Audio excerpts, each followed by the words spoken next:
2022 planning, or meeting of the Planning Commission. All rise for the Pledge of Allegiance.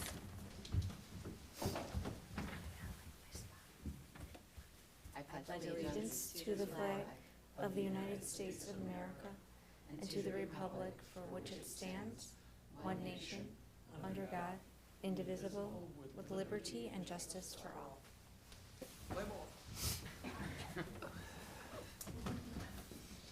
Kristen, can you do roll call? I certainly can. Commissioner Bardis? Here. Chair Kempner? Here. Commissioner Patterson stated he would be absent. Commissioner Wood stated he would be absent, and so did Commissioner Pasalacqua. Commissioner Dolan? Here. And Commissioner Hamame? Here. You have a quorum. Would anybody like to motion to excuse? Yeah, motion to excuse Commissioner Woods, Pasquala, and Patterson. Second. All in favor? Aye. Opposed? Motion passes. Approval of the agenda. Chair Kempner, I had one change. We do not have any minutes this evening. Okay. Motion to approve the agenda. Second. All in favor? Aye. Opposed? Approval of agenda passes. Communications. Do we have any communications? No communications. And citizen comments. I don't see anyone there, but I'll do my spiel nonetheless. This is for items not on the agenda. You will have time to address agenda items during the meeting.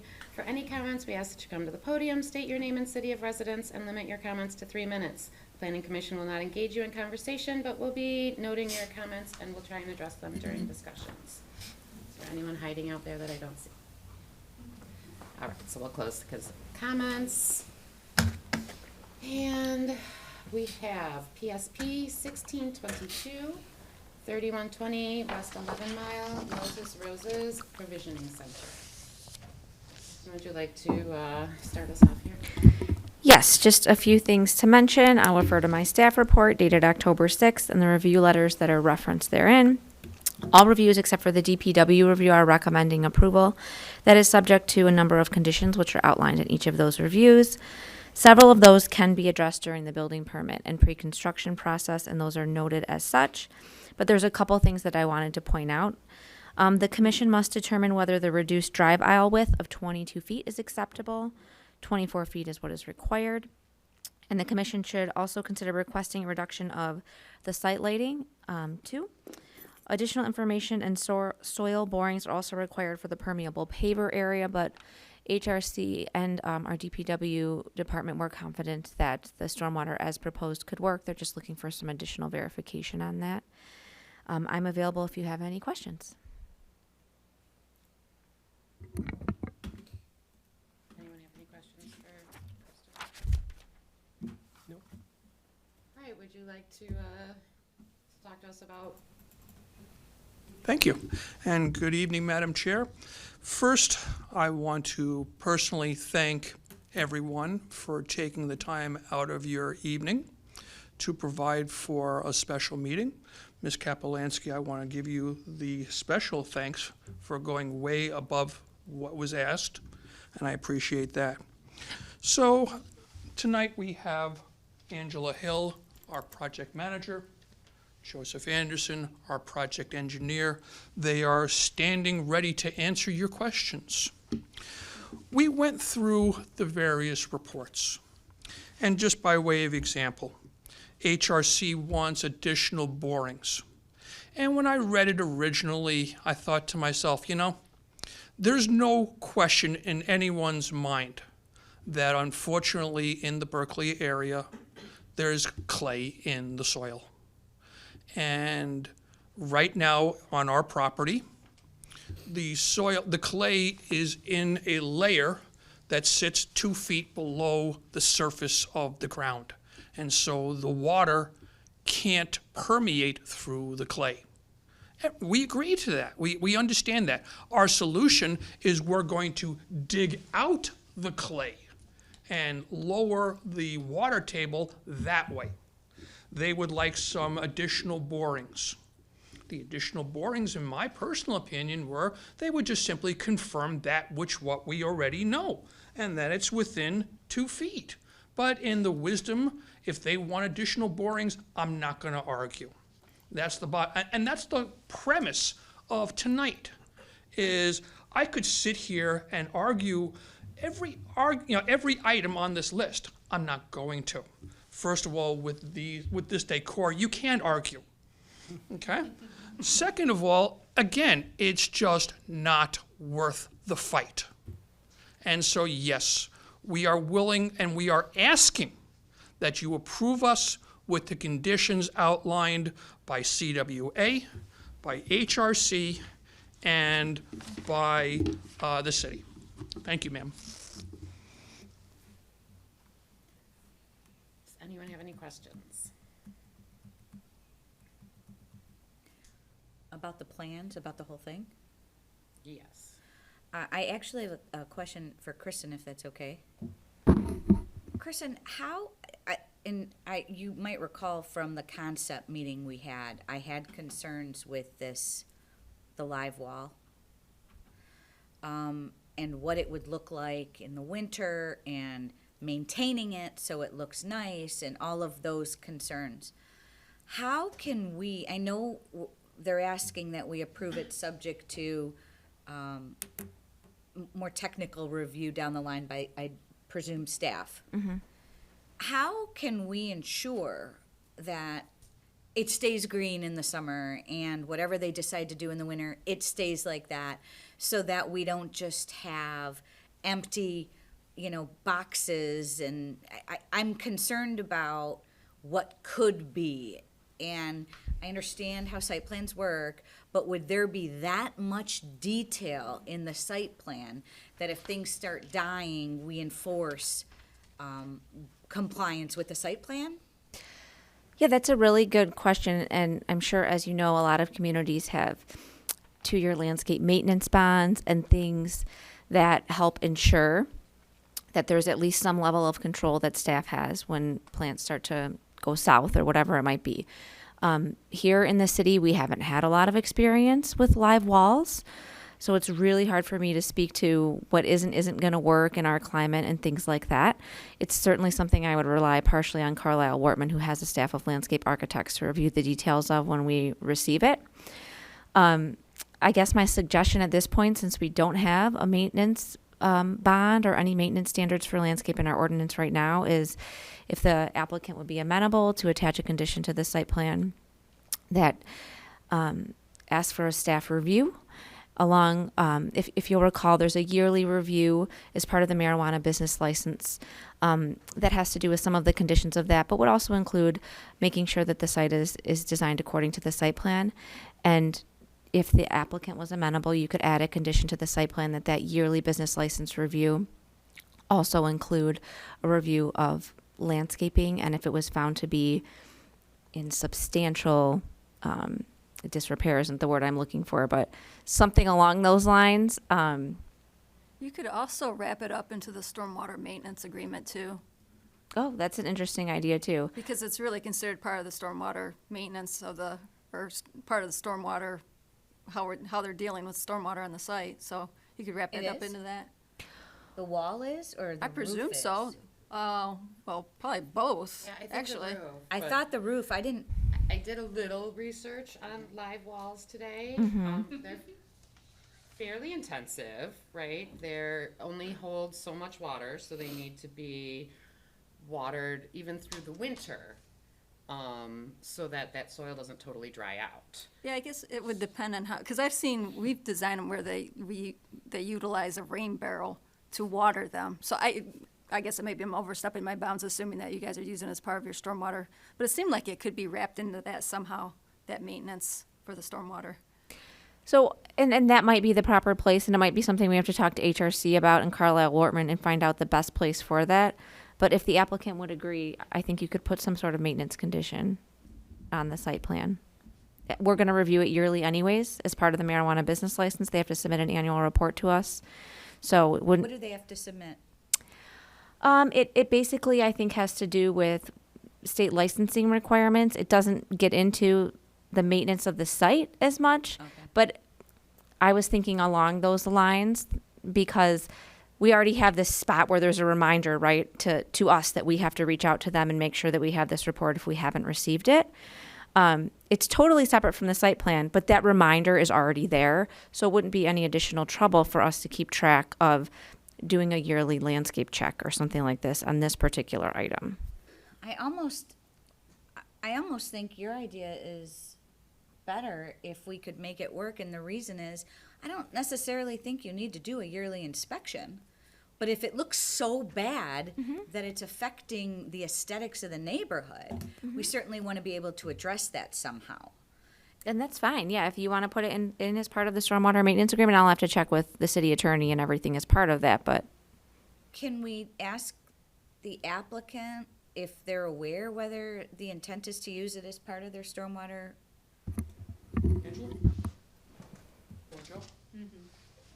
Hello. The live wall itself is not technically part of the stormwater management. It's more of a green space decorative area.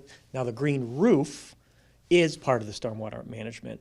But, and for your concerns for the winter, the idea is that the annuals used during the warmer months will be pulled out, and then greenery will be put, like, just sprigs of fir and spruce and things like that to kind of, put some bows and ribbons on it, probably kind of a thing that won't need to be watered because obviously it's frozen. And the system can be designed to have the irrigation part of it get in there and drip feed to keep it all healthy during the growing months. So your intention of it is a landscape? Yes. Yes. And your intention is replanting stuff in there every year, and then. If I may, the wall itself is designed where the pots or the plants hook into the Right. wall, and so they can be removed from the wall, and it's just taking one out and putting one in as need be. If we have a pot that's dying or Right. dead, we swap it out. If we have, if something frosts, and we take it out and we put it in something else. Right. Yeah, What does it's the probably not. Stays looking fresh. Yeah, it's not any different than like an arborvitae row, in my opinion. Like, they die. But if an arborvitae died and it's on the site plan, then I would take the position that you're in violation of your site plan because you let it die. You have to plant a new one. That's Right, how. in the winter, That's they how still I look would. okay. That's how I would interpret that. I would agree. Okay, so if it's in the site plan and it shows the materials that they're using, the plantings that, I presume it will show the plantings, or at least show what they plant in the summer and what they plant in the winter.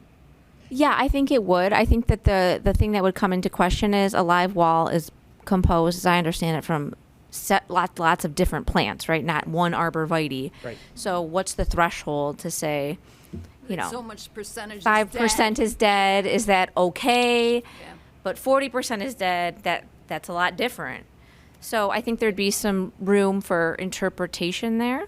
But that's no different than if you have a whole line of shrubs along the frontage of Exactly. the facade and half of them are dead. Well, is that so many that you should replace them? or- Also, and the comment I would like to make is, as the business owner, we want to present ourselves to have an attractive premise for the customer to see. We don't want dead crap. And none of this is anything about you personally. No, I It is what we look at the site and potential Sure. problems that could happen at that site. No, I totally get your point, and, This is all new to us. and I'm totally okay with that, but I'm saying to you, your question is well taken, and I'm not offended by it in no means, so that's the last. But the point being is, again, we are projecting an appearance, and if the appearance we're projecting is dead flowers and dead bushes, and what does that say about us? Okay, but when you sell the business, Hopefully, the new owner has the same business sense and the same I mean, I live in Royal Oak. I like this place. I like to see it. I understand and I appreciate it, and I think it will look gorgeous.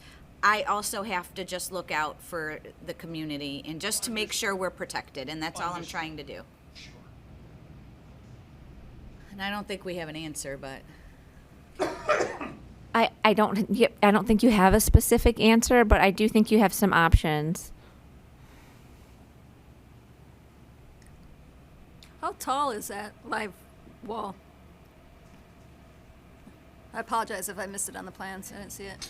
I believe it's going to be close to the 7 or 8 foot mark of the existing wall that's right behind it, because the frame that we're using is not going to be necessarily attached to that masonry wall right behind it. It's going to be just in front of it, so, but about that same height. About 7, 8 feet tall. Yeah. Okay. Where is the snow going to go? you did ask that last time. I have snow issues. I mean, will snow get on the plants? I imagine I mean, it would. on the site. She's moving Sorry, off I'm the sorry. issue. Yes, Oh, okay. it just made me, it just made me think, because I'm assuming you're putting it right by that wall, right? Yes, there's some area behind that, the parking lot right there, and there's some space between the parking lot and where that wall is. There's that whole kind of back area. You know, some would probably get pulled out into the other green space along the front a little bit, up, you know, I mean, it's like everywhere else, it's sometimes really tight to find a place to push heavy snow, and then It probably would get pushed back to the north property line, I would guess. It wouldn't be pushed against the live wall because there's parking spaces right there that we need desperately. So Those- that, it's yeah, not where there's- you're not right. gonna stack it up Well- along that north wall. Get it behind the building. a little bit, and then behind the building. Yeah.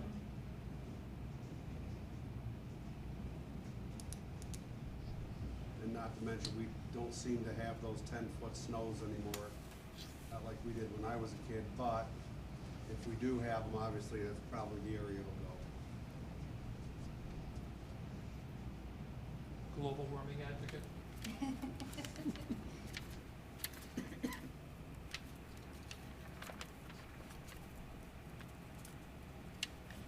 So to talk about the, you mentioned that you guys are taking out the clay. I think I read somewhere that you guys are, you're excavating 6 feet Yeah. in the whole entire parking lot? Yes. Yes. How are you, like, up to the right-of-way line, or how are we gonna make sure the road doesn't get? Well, it's not that we're just simply going to create a crater. It's going to be filled in with stone and with clean gravel that allows for the water to permeate. So it doesn't change the actual landscaping surface. It doesn't change the runoff. Yeah, it'd be a slope, 1-to-1 slope down from the right-of-way at Okay. at maximum. Okay. But probably even starting a little bit inboard of Right. the property to dig that out. So 6 feet's what you, basically, is at the bottom of the aggregate of the permeable pavers? Well, so that's just getting down to the bottom because our detention tanks are down that low, and it takes up a considerable part of our parking lot anyway. So we're just kind of expanding and really digging out a lot more, putting in granular material to really help that permeate down. But Okay. this is the actual drainage network of the pipes is actually just under the porous pavers. It's not all the way down at the bottom. Gotcha. So Because you're- it comes you're- down, it's going to collect in this network of pipes, get into the pipes, go to a treatment device to pull out even more particulates, and then go into the storage tank. And then the outlet of the storage tank is a low point out to the city drain. Okay. So But then basically, there's underneath the pipes, those little 6-inch, 4-inch, and 6-inch pipes, which are slotted, there's gonna be like 4 feet of granular material underneath that, that if anything gets underneath it, it's gonna have time to percolate down. And even if the groundwater comes up a little bit, it's still gonna be plenty far away from those pipes to continue to flush out. Gotcha. It's quite a bit of undercutting. Yes. That's the way to defeat Yes. the clay, unfortunately. And so then a follow-up question, you know, obviously this was it is a home to mechanics. In the soil boring, the geotechnical report did mention something about an odor. Has a phase 1 environmental report been done on this property? You wanna take that? I don't think the phase 1 has been completed. We're in the process of doing that. Okay. And 2. But that all winds up in the county anyways. It's really not the city's responsibility, but we will inform you if there's something.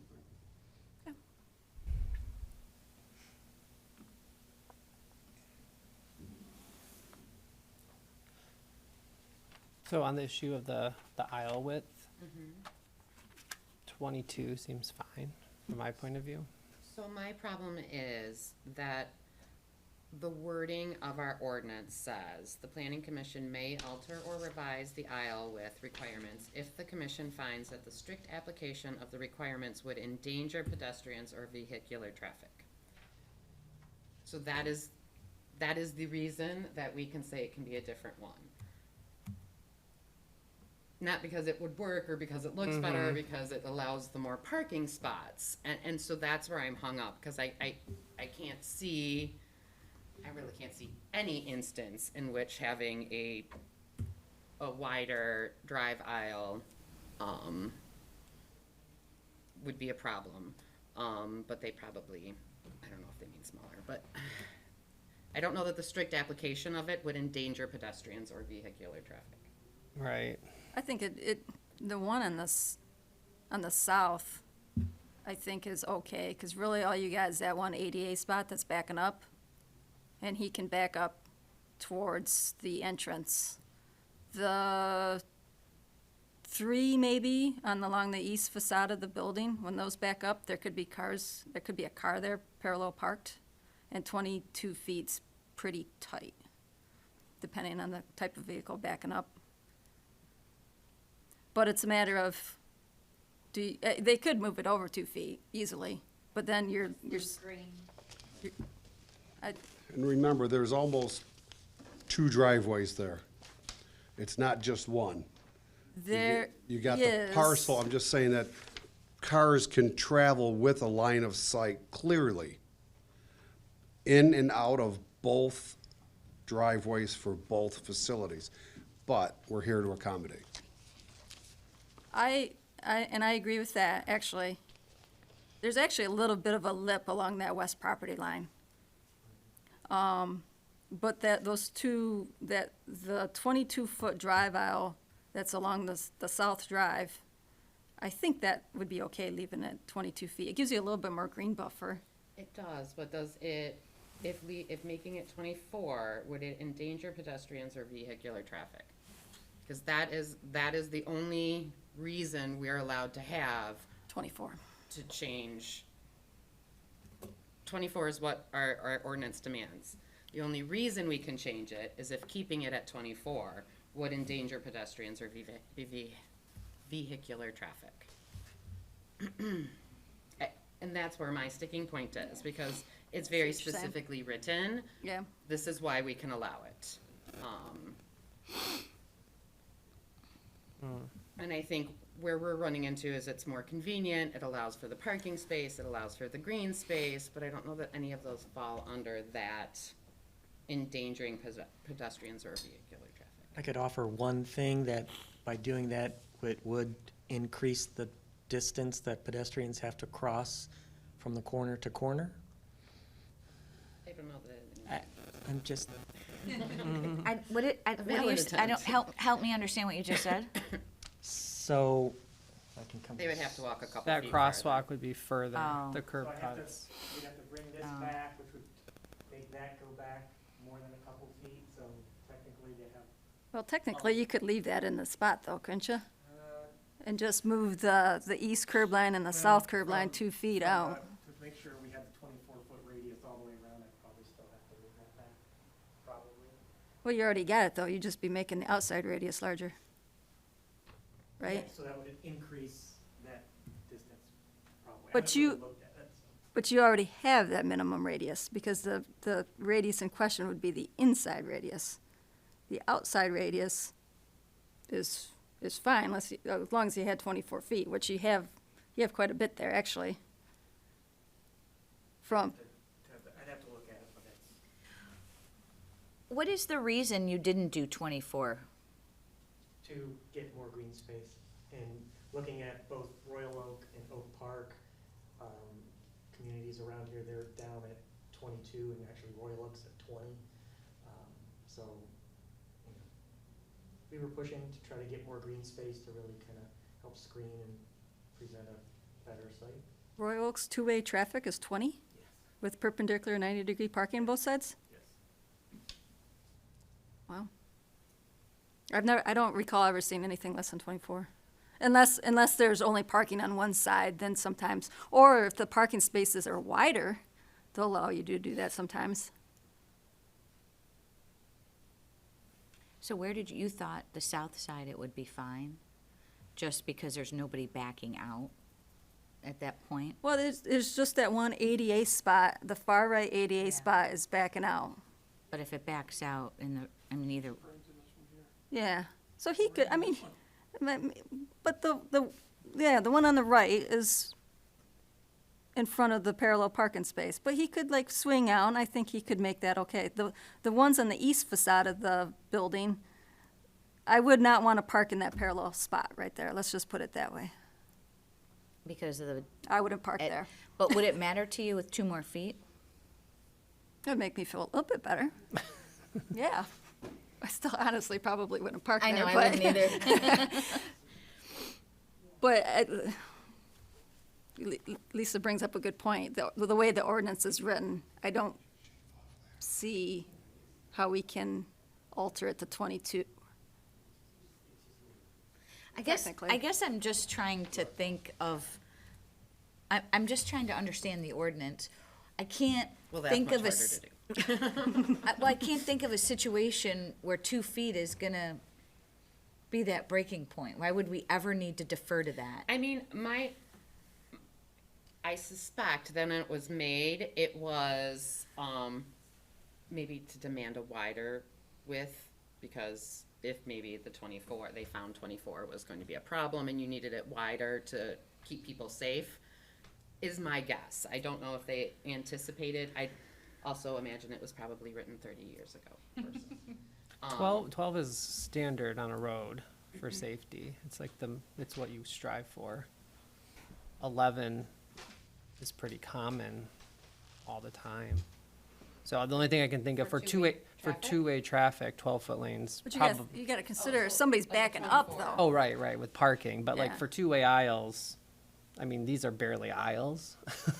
Yeah. Like, so, Do you have it up one more time? so that's the only reason why 12 is probably cited, because Did you 12 is keep the it up, or did standard. you That could be.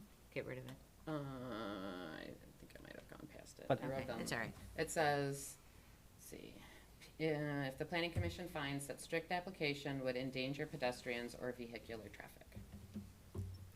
I just can't fathom a situation where, That make it, yeah, I agree. I can't think of a situation that would. Well, larger Okay. in, do you have any You could suggestion? No. Alter the drive nothing. aisles if strict application Would endanger would pedestrians endanger or, them. Right. Not necessarily if it was less than if it was 2 feet smaller. or I 2 could feet, understand but, if the like, building, I think it was was stick on with the- this unless there's some the sight line, then you wouldn't have a clear line. of- extraordinary See cars coming or going, have a clear line of sight both ways. right. And this was really completely all the way up to this point. You lose the line of sight is only over here. The 24 feet is for somebody to back up. That's what it's for. It's to allow maneuverability to back out of a spot. But So this it's- isn't is that speaking to perpendicular parking? It doesn't talk about angled parking, right? So like with angle parking, your aisles could be smaller Yeah, since they're you're in- one yeah. way. So this is all, I think it has to do with two-way traffic and just allowing the most two-way through a parking lot. Yeah.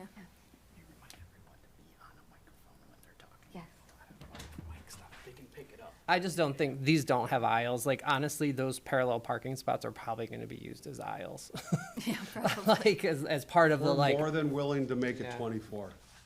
yeah, we Let's just make lose- it easy and If let's just that's, call it 24. if that's the breaking point, then we'll go, I mean, We were trying to enhance the site more, but we're Right. more than willing to lessen the green space. Yeah, and I'd rather see it 22 with more green space, but I think our hands are tied with the way the no, we ordinance just is written. simply say that pedestrians would be in danger by walking 2 more feet. Ex- And then you get more green space by saying that. Excuse me, I just was reminded by our cable TV people, if everyone could make sure to speak into the microphone. Sure. We're having a lot of trouble picking everyone up. Very good. My apologies. I would like to find a way to make it work for at least the north side, the south side. Where you pointed out that there really is no negative implications that we can see. Maybe on the east side, yeah.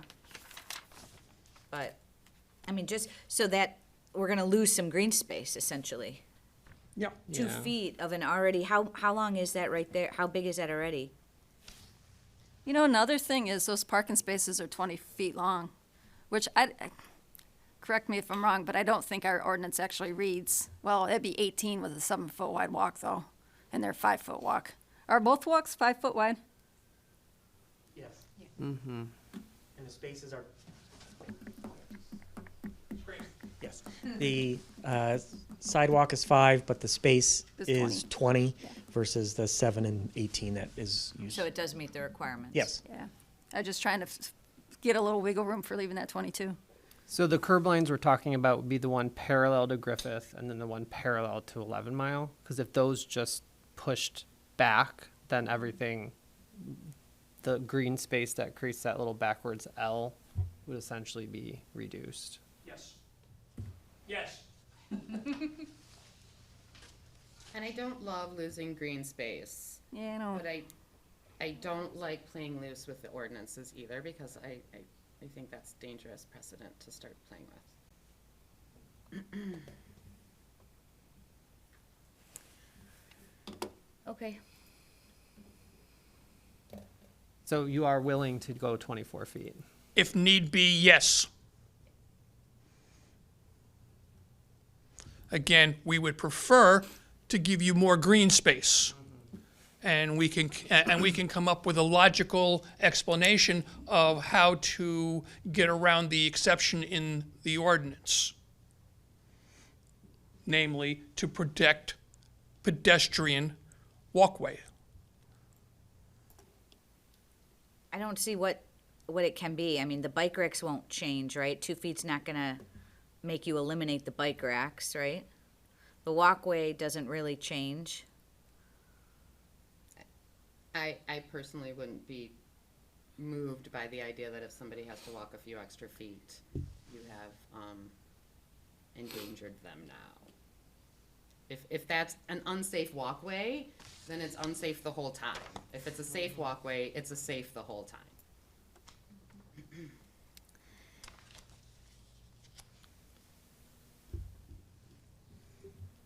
Kristen? Yeah. Yes. Since we only have 4 members today, what does it take? Is it still just a majority, or do you need all 4 to vote in support for it to pass? So you need 4. So everyone would have to be unanimous for it to pass. Yes. So let's just go with the 24 then, because it wouldn't pass otherwise. Fine. Yeah.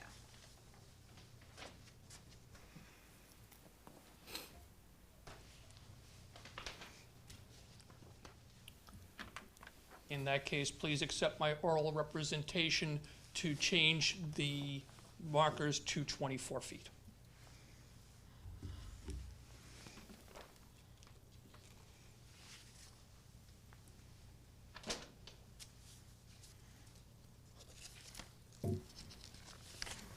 And then we had the other staff Photo. comment about lighting Yeah. to look the at.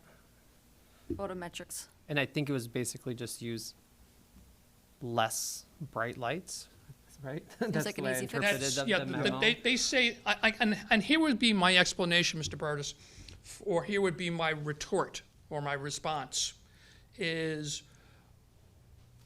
the whole idea is our facility is not the typical retail facility. Our facility requires cameras, recording, and things of that nature, which the average retail doesn't.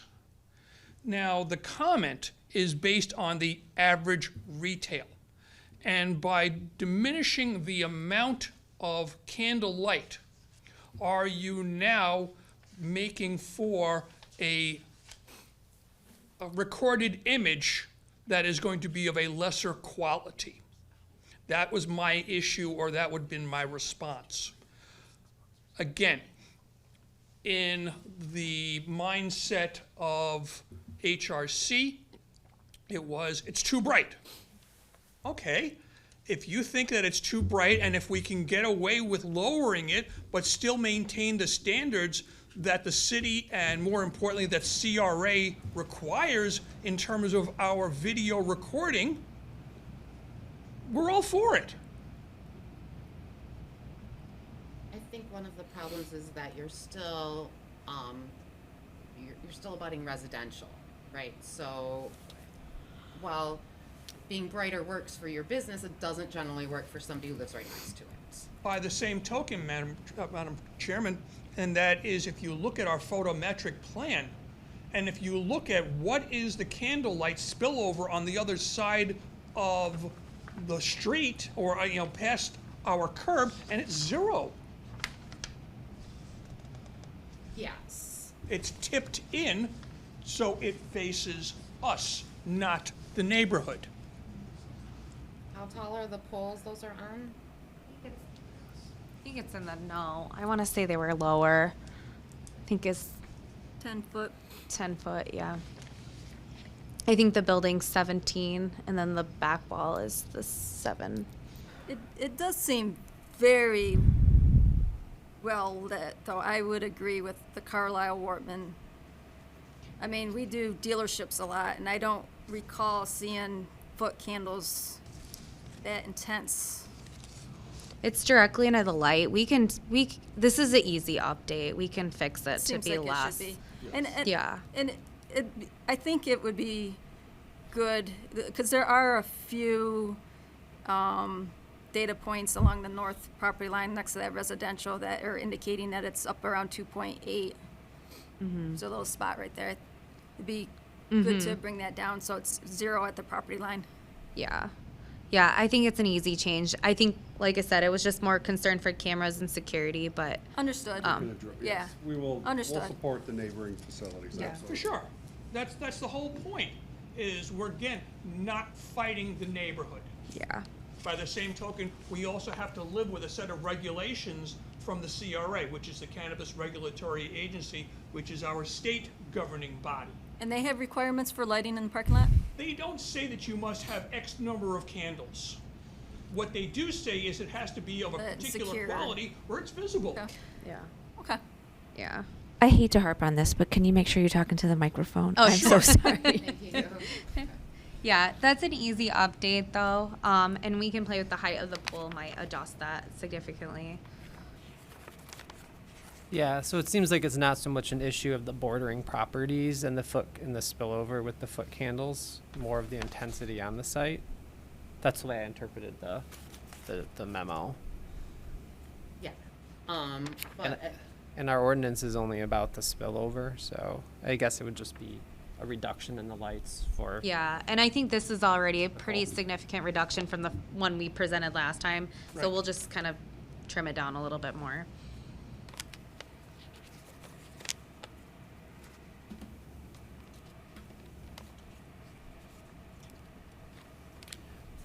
I had a question on, just to verify, for the property to the west now, is that parking lot now just flush with this parking lot property. I was trying, one of the sketches seemed to indicate like a wall. It looked like a wall to me there. There's a little bump in between, right here.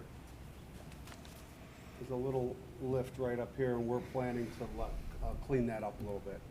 Okay, But it's just And in the back, it's not a curb, but it's probably 2 to 3 inch. I just drove it just now. but no wall. No, there's no wall. No like 3 foot like No, we- wall or anything. Okay. yeah, we got rid of the wall at the front.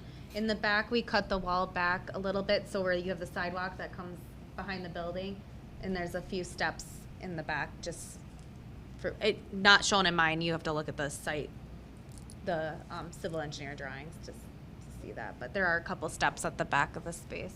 Okay. Oh, you know what? To, because of the level change. I see. Yeah, in the rendering, the other building is in the picture. Oh, If you yeah. flip to the PDF Yeah. page 8, Kristen, it's Or the wall in the back. I was looking at it like there's no wall shown on the plan view. Oh, yeah. I did it like.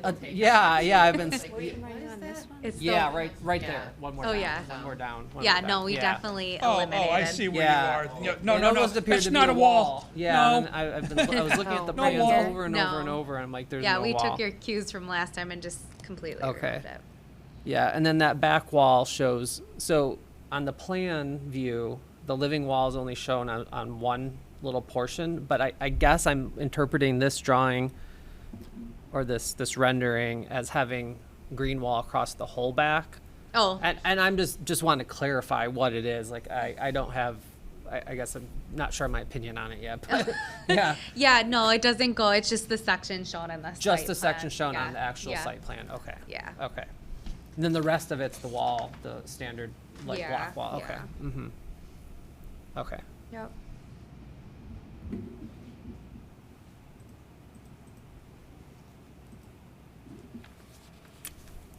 Yeah, I just wanted to clarify the wall part, yeah. Yeah, Especially no, good that question. that driveway on 11 Mile too, because, yeah, there was like that low wall there last time or something like that. Oh, like yeah. It made No, it was a good- the vision corner. Good question, because it kind of reflects the changes that we made based on our last conversation, so. Yeah, and I noticed, I mean, this is just in the rendering, but like last time the mural contained the The actual logo, logo. I mean, I yeah. notice it's different here now. I don't know from It is, signing or. and they'll actually submit, I think they'll submit separately the actual artist's artwork once it's developed. This is kind of like a placeholder. Okay. I But, think that always has to go to ZBA, right? yeah, Unless it's going through the DDA's mural program, yes. okay. Yeah, we'll submit the actual separately, but as a placeholder, and we didn't want to show it as a logo. Yeah, no, this one looks nice. The logo looked nice too. I mean, Yeah. 'cause it didn't look like a logo, but. Yeah. Yeah. The other thing that was called out in the reports was the parapet height. Yeah, and I think on the exterior elevations, we added the, so I looked up the units, so we do have a little bit of mechanical drawings already. So I looked up the units to see where, they fell in comparison to our parapet and added a dash line. I don't know if you can see it. Oh, yeah. Yeah, right there, the equipment height, the second one to the second from the top. So we do conceal the equipment, the air conditioning and the rooftop units. The one right above. Yep. Yep.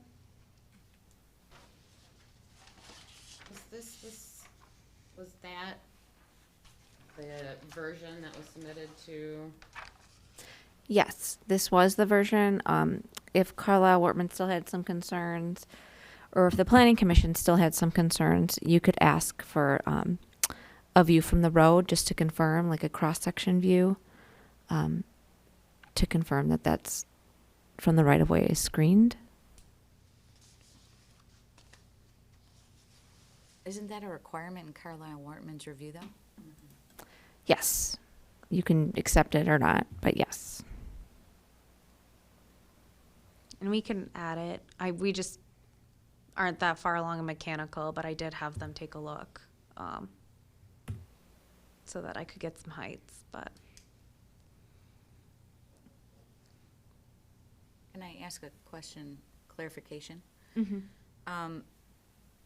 If we approve this conditioned on those consultant reviews, it would include, and correct me if I'm wrong, but the applicant has indicated that they agree with, that they would do the things in those consultant reviews. So then all of those concerns would be addressed. Correct. Yeah. And you did say you would do the things that the consultants Yeah. had Yes, we indicated. did. Yeah, absolutely. And especially when we get in construction documents, we'll have sections through all this to indicate that. Because we still have a construction review with you Right. guys. Yeah, Yeah. yeah, yeah. But right now, the equipment height is not higher than the parapet wall No. from these elevation views. No. Yep. Yep. And I kind of went with the max too, so these could even be smaller than what I'm showing. I just wanted to make sure that we were truly covering them, so.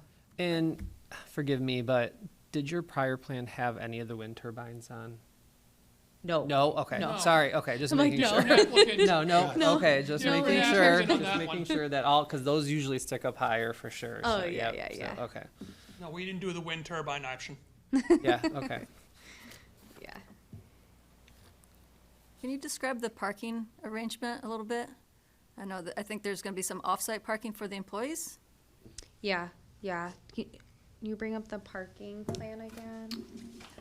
I think we issued the agreements already.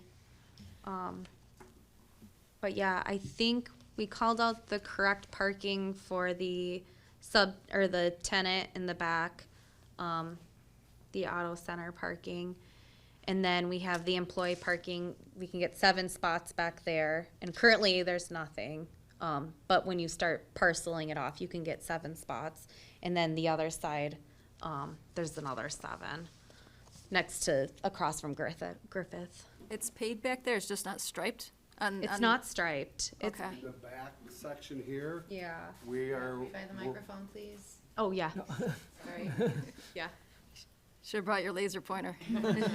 So we're proposing to clean up that little section there that is all rough. We're gonna repave it. Okay. Is that how many employees you're expecting, is 7? Or how many employees are you Per expecting? shift on or about, remember, we have 2 to 3 shifts at times, depending on the flow. So you're looking at more than so how many employees are you looking at any given At any time, point in at the time, busiest time of the day? How we're many? thinking no more than about 7 at a time. Okay, So we will have a little overlap, but people will be coming before other people show up. sure, So we understand the impacts. okay.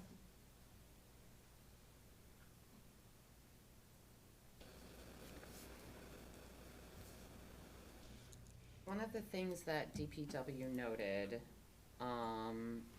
in your traffic control plan is that, it doesn't appear to cover the scope of work that would need to be completed. It shows a single lane closure, and it appears that a multiple lane closure with a traffic shift would be needed. And that would all be addressed at the first meeting. The pre-construction meeting?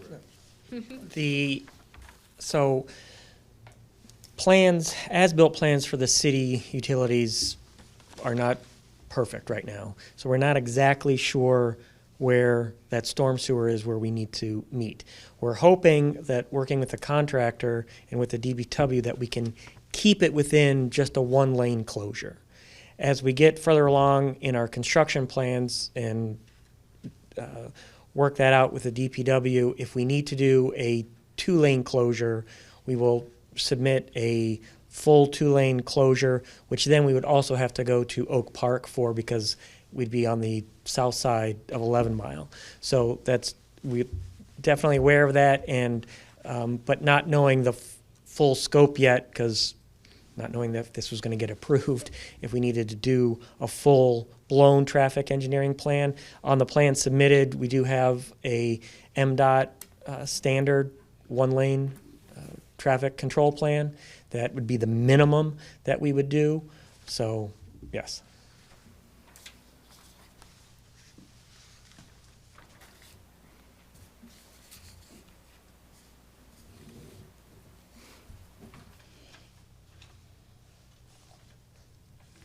questions?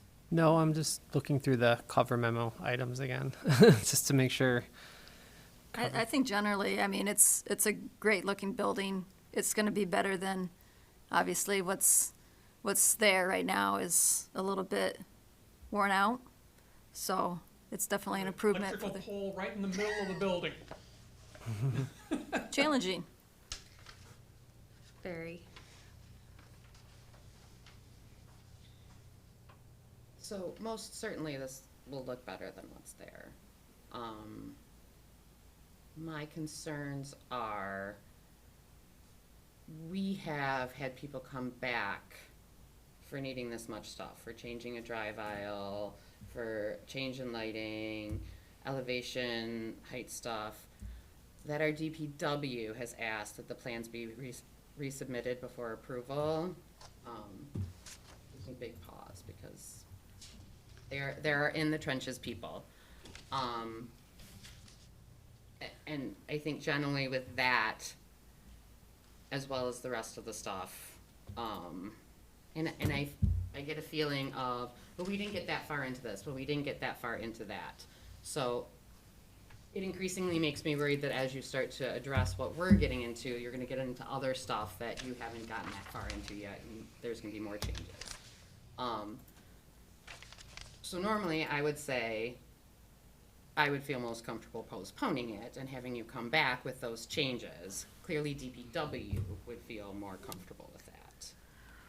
I guess, why is that if we would condition approval on them complying with DPW's Yeah, they have to meet those letter, things. they would get what they want out of it. I guess that's where I'm a little hung up. And Why DPW is saying that they would like the plans, because I think they want all of those things addressed again before. But they would be administratively though, right? So if we approve, and just walk me through this. If we approve with a number of conditions, one of those conditions being they have to comply with all of the consultant reviews and DPW's review letter. That would mean everything on that letter would have to be met to your satisfaction. Would DPW review that plan as well to make sure that their conditions were met? Yeah, so the way that this process works after it comes to you guys, if there are any conditions, and there often are, right, at least some minor conditions, the plans are submitted again as part of construction plan review, and they're circulated to the same reviewers. And we, the staff, check to make sure that, and consultants check to make sure that those conditions are met. So I think that their problem is that these are so big, that I would if argue it though, doesn't come back to us, it's not that extra layer of eyes checking it. I get where you're coming from. I would argue though, like looking at the DPW letter, number one is saying the HRC is gonna review it. Number two is the existing sanitary lead, which is, you're not gonna know what the sanitary lead is until you start digging. The third one is the stormwater management system, which is not something that, well, some communities review that at the planning commission level, but many don't. Usually it comes back for the second, for like a final review later, which I don't think we do that, do we, Krista? No, you don't have like I know some Does the city communities do council a review? preliminary site plan review and then a final site plan review. This is a one-step shop. And I think a lot of communities, in conjunction with the MEDC's Redevelopment Ready certification program, are moving more towards lessening the number of meetings. Does the city council approve the stormwater maintenance plan? The stormwater maintenance agreement is approved administratively by staff. So that would be reviewed administrative anyways. The fourth one is demolition plan. Again, that's kind of more in the lines of the construction documents. The fifth one is the traffic control plan. Again, that's kind of falls into construction and engineering. And the sixth comment is the stormwater service fixed charged fee. So I'm not seeing any of the comments in the DPW letter that would really, if anything wasn't addressed properly, or I don't see any changes or surprises that would change the plan considerably, I guess, would be my argument for. And on those issues, I would defer to DPW to tell me whether they've been satisfied or not. So for it to come back to me, it would just come back to me along with DPW saying, yes, they've met them. So do I need to see it again?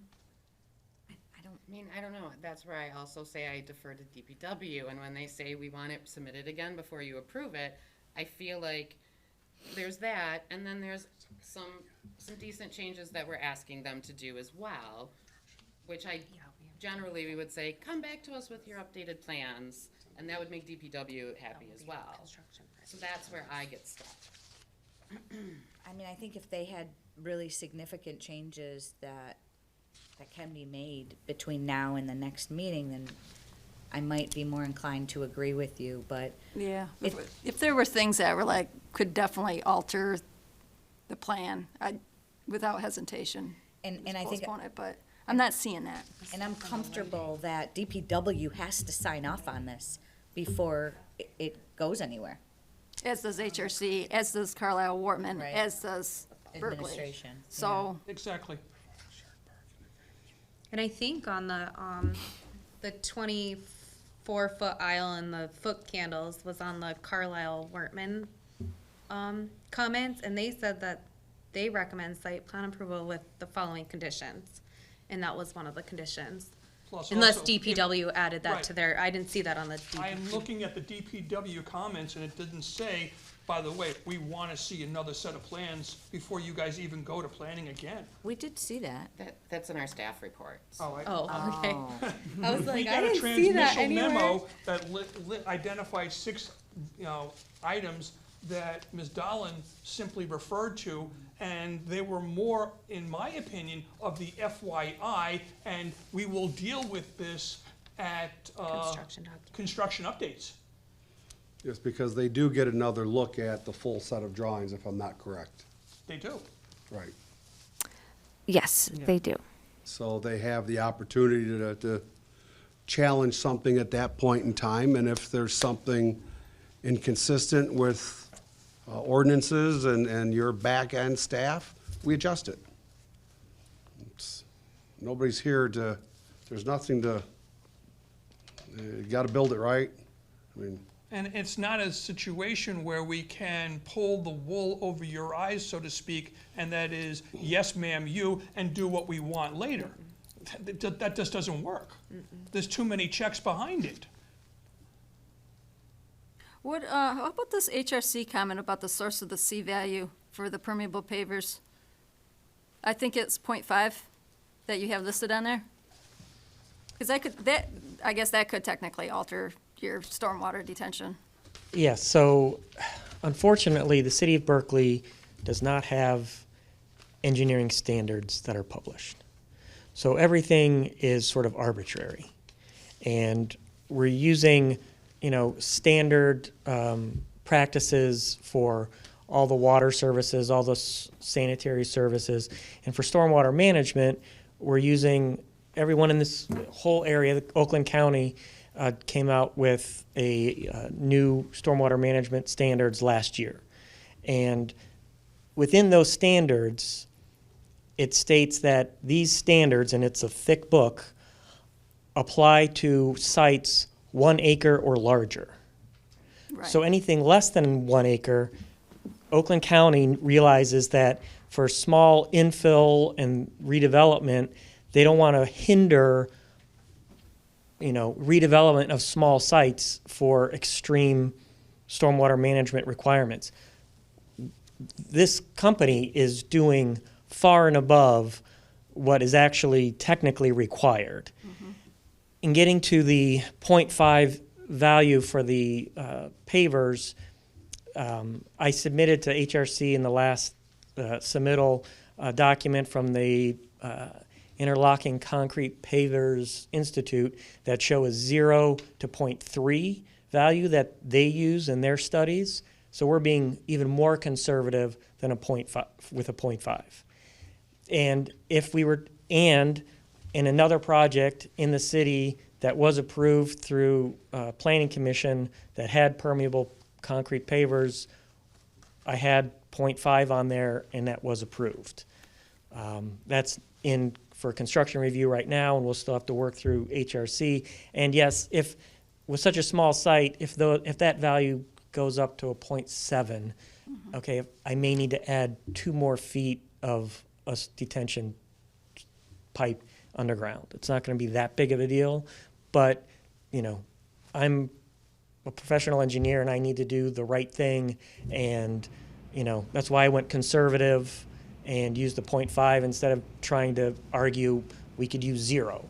So, In addition, in HRC's bullet point number 5, it refers to the Stormwater Management System Maintenance Agreement, where we used the template that was prepared by your city attorney, Mr. Starren, and we have executed that agreement.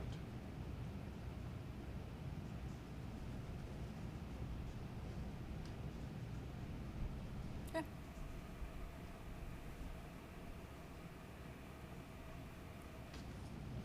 Just to note that that agreement would still need to be reviewed and approved as part Yeah. of the Yeah, pre-construction it's one of the process. HRC comments, yep.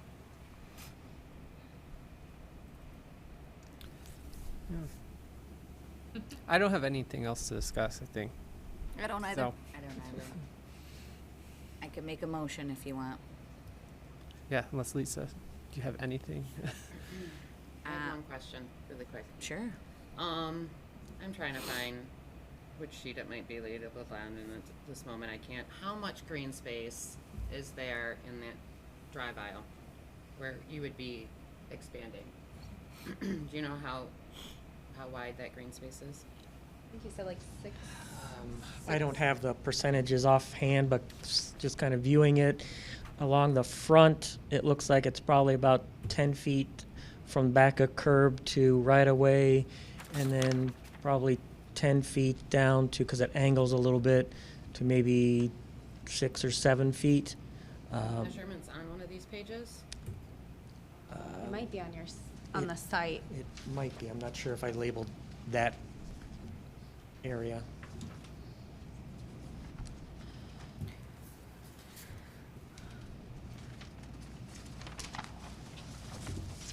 No. It would be on this.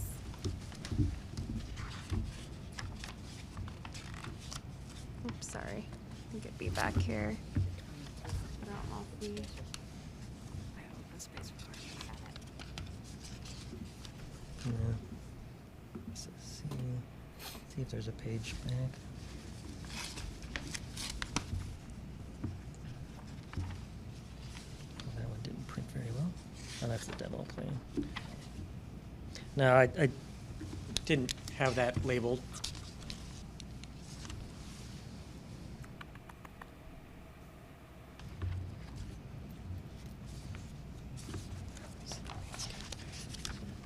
Okay, that was my question.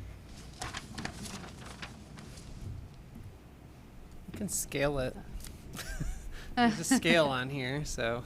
Oh, yeah. If you really want to know, I can run to my office and grab a scale. I can scale it on a PDF too.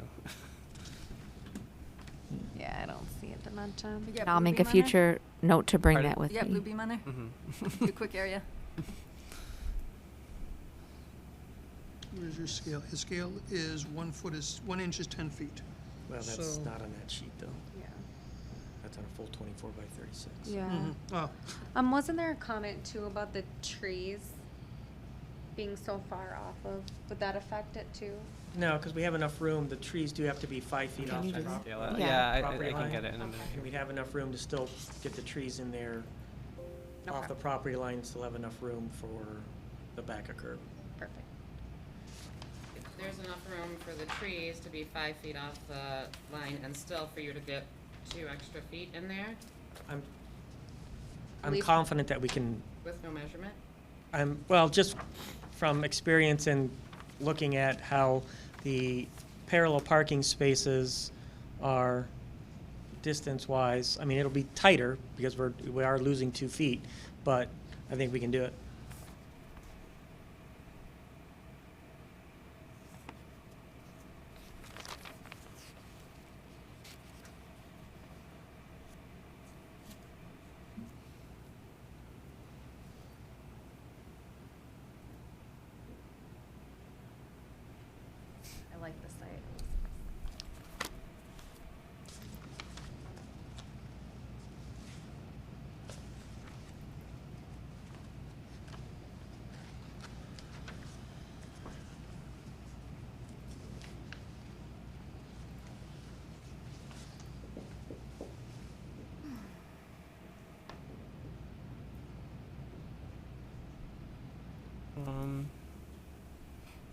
So the widest part, I think, is less than 15 feet.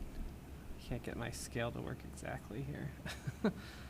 I think you're right, because it almost looks like it's the same, similar depth to the parallel parking spot. Yeah. Hold on, let me double check. The widest part of the straight line there, right? Yeah.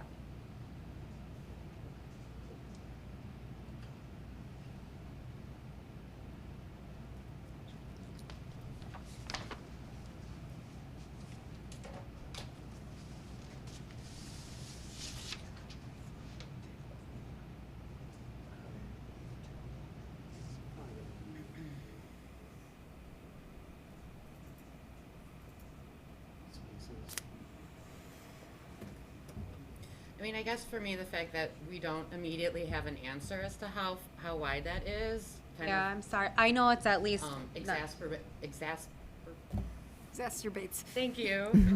Gotcha. My issue that I feel like this isn't necessarily, for me personally, I don't feel like it's ready to be approved yet. I think things should be very clear.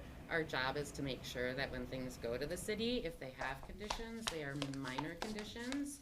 And I feel like these are kind of major deals. We're increasing a drive aisle. We're not really sure how big the landscaping is and whether we can now do the trees that are in that landscaping or if it'll even fit with everything. We have to deal with some lighting. We think that the parapet's hidden, but clearly Carlisle Wortman had some concerns as to whether that is the case or not. Yeah, we're just not in, at this point, normally you're not in construction documents. That's part of the reason. We're just kind of in the site planning. But once we get into construction documents and we have all our mechanical equipment figured out based on, you know, the floor plan and what's going in the floor plan, and you start sizing these pieces, is when you really start understanding all of that. Right now we're planning, we know we need to be below the site view. We know the parapet needs to be higher than the equipment, but yeah, typically, we're still kind of working through this till we get to construction documents, so.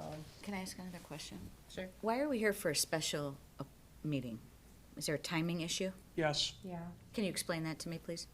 The council has imposed a one-year deadline which would expire on the 17th of this month. So assuming that your group passes us, we can then get on the council plan, the council's agenda for approval. If this committee denies us or passes us, we're dead in the water.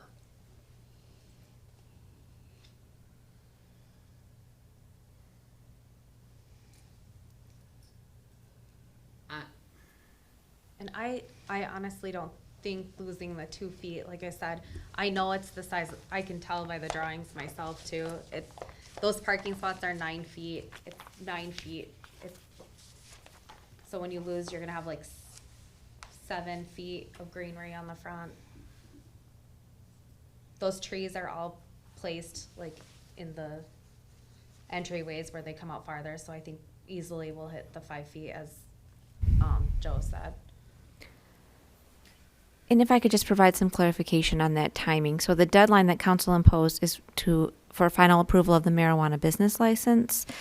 One of the conditions that is required for that is approval of the site plan. So they're two separate issues, but they're linked. And while I can appreciate the quickly approaching deadline,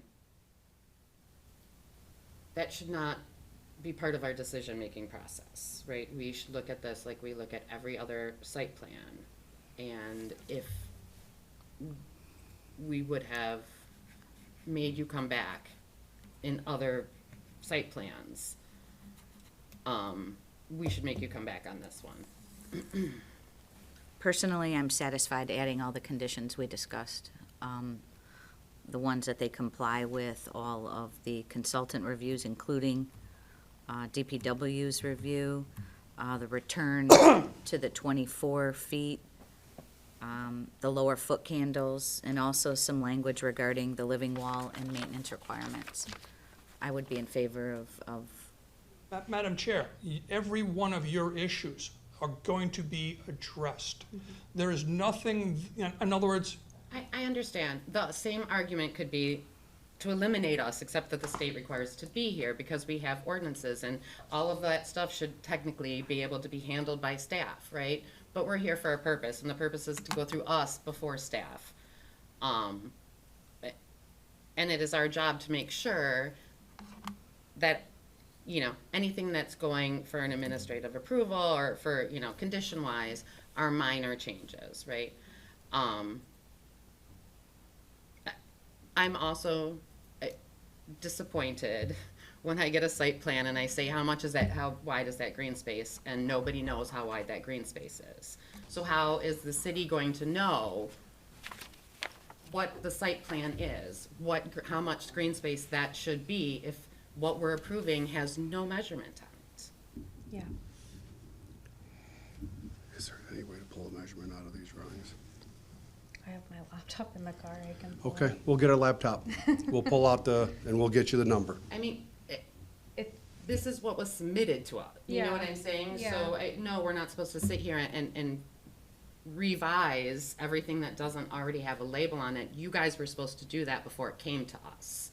understood. I do have my scale set. It took me a Thank you, minute. Joe. Scales are always tricky. So yeah, so the bottom portion is 11 foot 2 inches. And Like, that's here? that's the widest from the corner.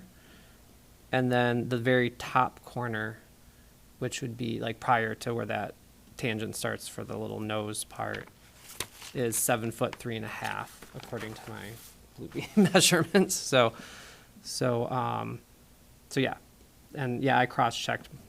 My parking spaces are measuring 20, so I know Yeah, my that scale's sounds measuring about right. right. Yeah, so I'm getting it. Yeah, so that widest part is, yeah, like 11.2, and that's to the Back a curb, right? not it's not to the back of curb of Griffith. It's to the sidewalk. The back of curb to the sidewalk. But the back of curb of Of the their parking lot, yes, yeah, yes, okay. correct. And then what was the most narrow spot in the north? 7 foot 3.5 inches. Which is what Joe thought. Yeah.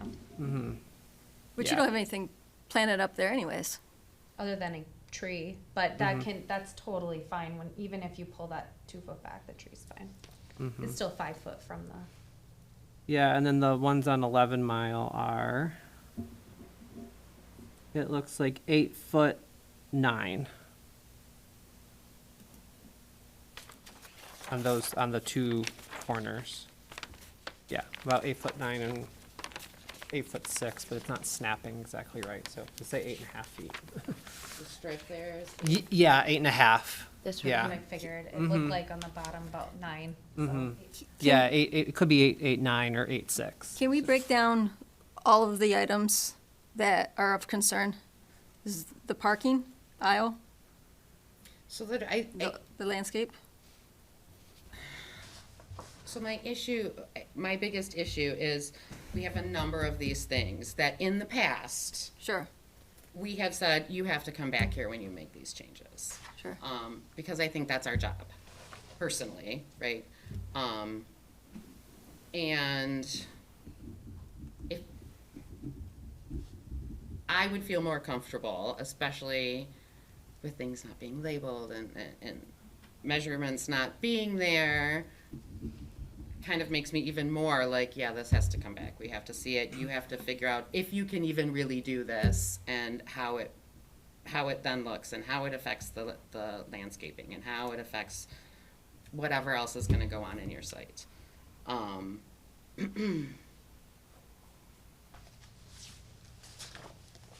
The lighting, you know, if it was just the lighting, I think I could have been fine when we're talking about.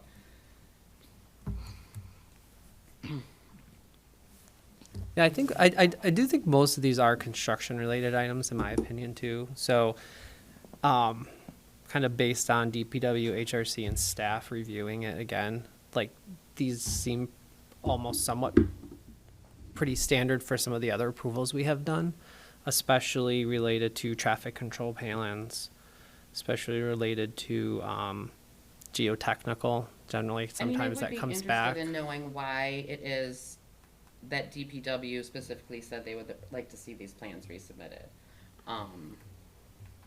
Because I would agree that going through them, there's nothing that struck me, and I, Where if I is, can so remember. that's written on this, I think I can provide a little bit of insight. So I did talk to the DPW director because there wasn't a clear recommendation. It talked about wanting to see the plans resubmitted, and he stood by that and said that that's how he has commented on plans in the past like this. So you can take that for what you may, I suppose.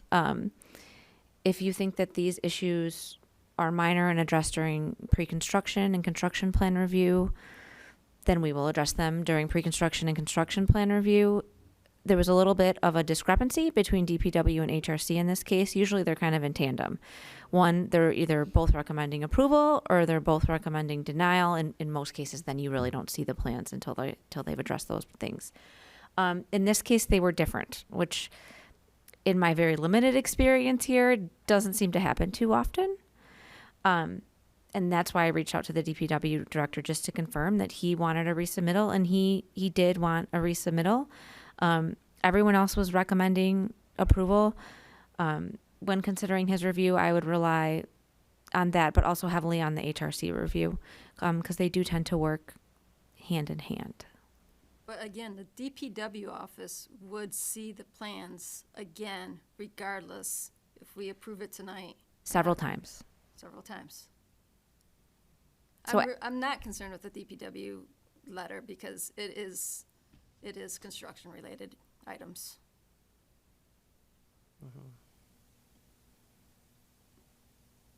The landscaping is a little bit more questionable. So, on that, help me understand, is the landscaping that we're talking about literally aesthetic, or is that some sort of buffering? I'm asking that because if we're gonna shrink it down a little bit, then we're bringing the sidewalk closer to the moving vehicles. Is that, are they big trees? Is there some sort of screening, buffering, or is it just landscaping pretty aesthetically pleasing materials? Yes, that's aesthetic landscape. There are no buffer requirements. So technically, we didn't have to have any landscaping there. So we were trying to improve the site as much as possible and get as much green space in there because as you know, up and down that strip there's very little in front of any of the commercial buildings. So we really wanted to make a strong green impact, and that's what we were going for. We were asked to enhance the green space. So we are accommodating and now we seem not to be. Well, I mean, we also have the ordinance and the dry files, right? I mean, we're not just trying to be mean. Our ordinance only gives us certain powers to reduce that. Well, and that's why I was asking if it would stop cars from hitting pedestrians in the sidewalk. It sounds like it wouldn't From impact that parking? at all. Well, the vehicles driving closer to the sidewalk, but it doesn't sound like that's a viable No, because argument. those are parking they're spaces. curbed. Yeah. Yeah, and I think usually we have the question, does the landscaping meet the intent of of the ordinance? And I mean, it does. So in my opinion, all of this here does. But that's when we usually confirm when we look at our plan. So I always thought this did.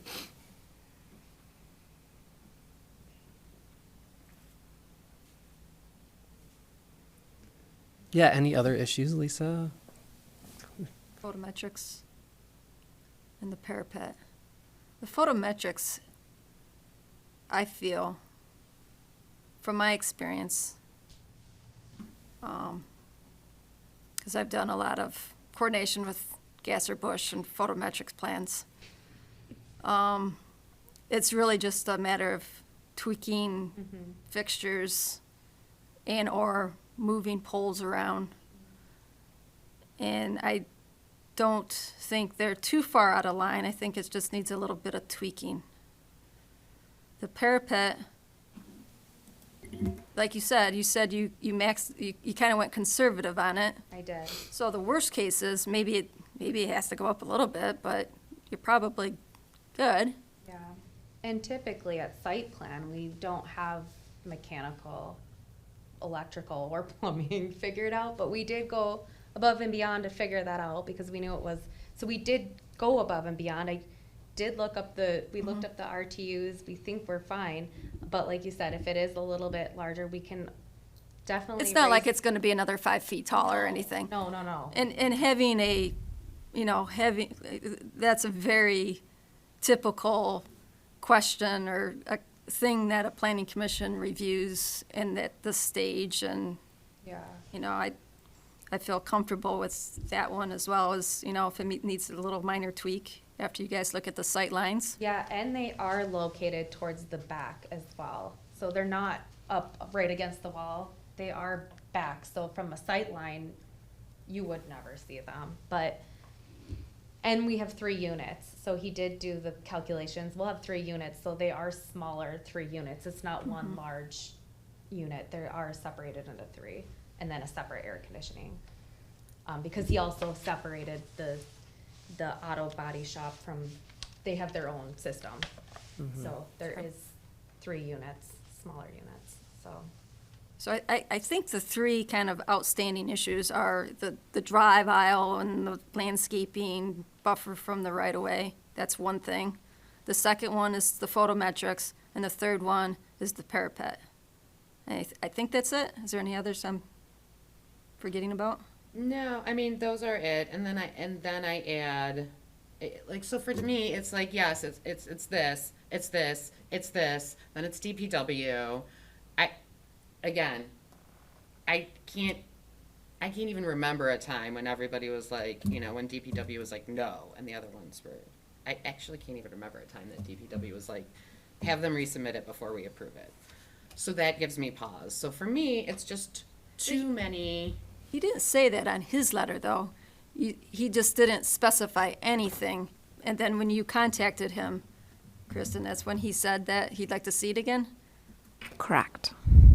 Yeah, and DPW's concerns here, at least the ones I'm looking at on the memo, are HRC will review the geotechnical reports, stormwater detention, which I think is pretty standard because they'll do that. The plan shows the removal of the existing storm structure and a portion of the piping. The applicant will need to verify if this is the full extent of the piping to be removed.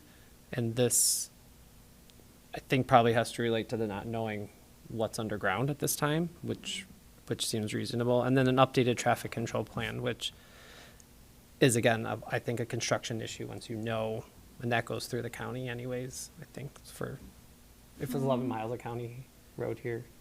Or the city in Oak Park and Berkley would have to approve whatever shifts are going to occur. Yeah. So, and that's not, to me, not like a deal stopper. So those are I view these summarized comments. He did not specify any further as to why that was his preference for it to not be approved until a recent. He did not specify.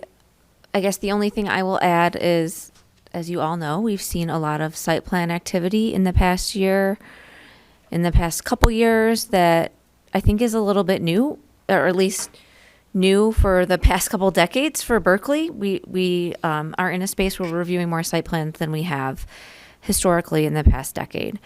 So I do think that the magnitude of some of these site plans is not something that DPW has typically reviewed in the past. Usually we've been talking about facade redevelopments or things like that. So there may be some growing pains related to ramping up to sites that are a little bit more complicated. That would be my only caveat. You might be erring a little bit on the side of caution, basically. That's a more succinct way to put it. Yes.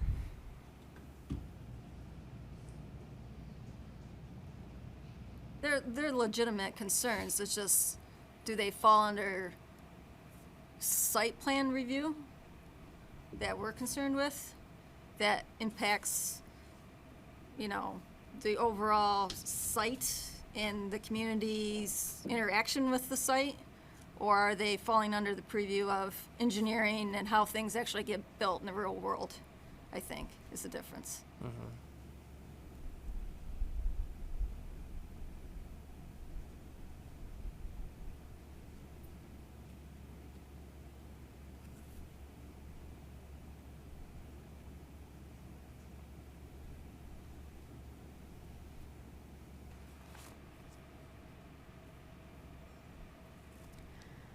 May I offer one comment? I don't know that anyone would be interested in this, but it is striking me that the applicant has more parking spaces than they're required to have. Wow, we could land bank some parking spaces. I'm just throwing that out there. That is true. Yeah, the calculation looked good. We know that parking is, That might be It is great, but that sugar. would make me feel better about approving it today, because I would then want to see, like, what that ends up looking like, right? Well, you can imagine it. Just take off those, well, how many parking spaces are they over? Quite a bit. I think that when we talk to them at the concept, they explain that they've determined that this type of business needs more parking spaces than what we require. So I think they're doing it Right. to properly accommodate And their last- needs. I And think- last time we had people in the neighborhood come too with concerns of parking too, so, I mean, we also don't wanna disrupt Right. the neighbors. Absolutely. Plus, we I was also just- attended other meetings where this body made that a public concern, that parking is not to be an issue. So I was just offering that as something that hadn't been stated yet. 16 spaces are required to accommodate both the retail and auto service use. On-site and off-site, they have 33 spaces. So food for thought, just something that hadn't been to mentioned. be 100% transparent about that, I actually requested Berkley to increase their marijuana parking requirements multitudes of times in the beginning, on or about 3 to 4 years ago now. And I did with your whole marijuana panel, Matt, several other people that are now gone, so. I mean, I think a number of people, some of them have changed hands out of here, but I think we've had concerns along the way that our ordinance doesn't necessarily. But just to show the transparency, we knew that. And you see it in our detail. We increased ours over and above because I knew that parking's a problem. Parking's a problem, especially for small cities. There is none. We picked a site that had extra available space versus, it's a double lot, per se, compared to a lot of the others. So And the lot doesn't really have parking spots right now, so this is Right. way. Right. And I wasn't- Gasoline island there right now. I went there and I didn't know where to park, so. I wasn't advocating that either way. I just wanted to make sure. There. But we're just here, Yeah. I want to make sure you guys feel comfortable with us that what we're saying, we're going to do. There's no reason for us to hide or disguise it or not even attempt to do it. You're going to get 2 to 3 sets of review plans, even if they're requested. After this meeting, it's all going to get flushed out. There's, at this point, Construction documents. yes. If we were required to do MEPs, we probably would have had more detail, but Yeah. Well, I feel like it meets the ordinance requirements, particularly if we revert back to the 24 feet and we require compliance with all of the consultant and staff reviews. And that's our job, right, is to make sure it meets our ordinance requirements. To make sure it Yes. meets our ordinance requirements. And again, let's keep in mind that this is really just site plan, and I'd love to have more for you at this point, and we will, once we submit our construction documents and have those face-to-face meetings with you guys. And we're ready. Anything can be discussed and flushed out. And we're ready. We've had everybody on We site. just don't have the opportunity Preliminaries. tonight, and I apologize, we just don't. Kristen, I have a question. I want to preface by saying this is nothing saying that you will do this, okay? This is a question. Let's say you go further through and you realize that the mechanical equipment is not covered by the parapet, but what we have approved is 16 feet 1 inch. If they were resistant to raising it, So the ordinance does require that the mechanical equipment be screened, so they would have to raise it to whatever the minimum height would be to screen the equipment. They still have to comply with the ordinance requirements. And at the construction review, we will be held to every ordinance. So that, we've got checks and balances from the state of Michigan. We got them from, you know, multitudes of Berkley side and all your consultants. We're gonna have 30 eyes on this, maybe 60 eyeballs total. I can About appreciate 59. that, but I will also reiterate that our job is to make sure that it's meeting all of them. Yes, there might be lots of eyes and there might be ordinances that handle it, but the state said that we needed to be here and be the ones who are doing that first round of, yes, this meets everything. So I do get that more eyes will be seeing it. I also know that what our charge is.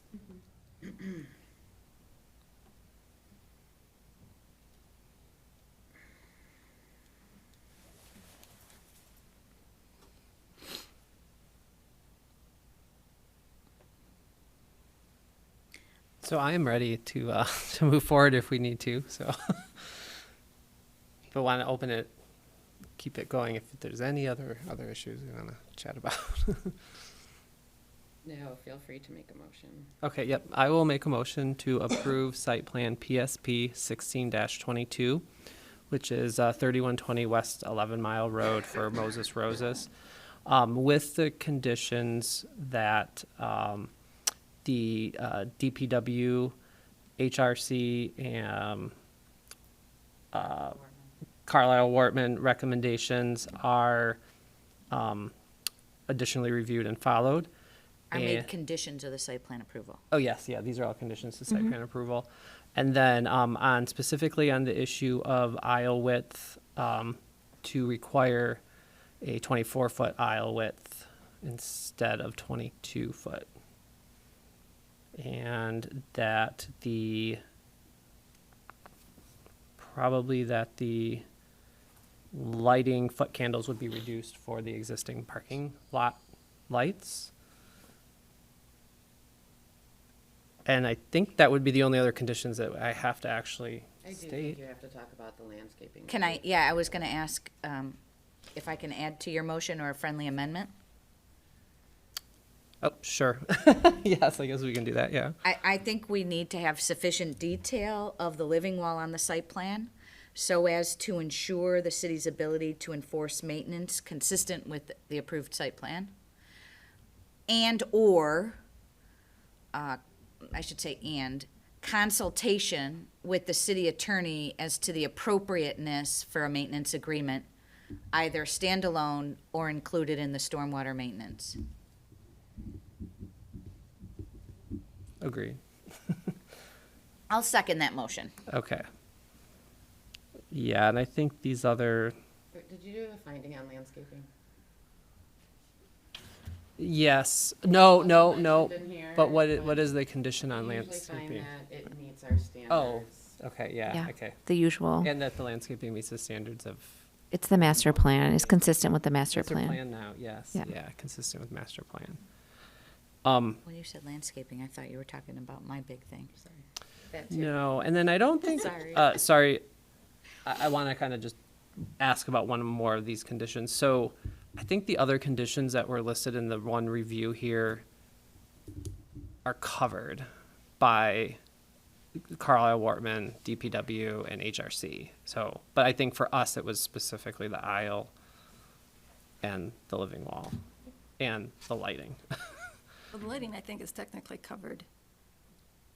True, because I think it already kind of meets it.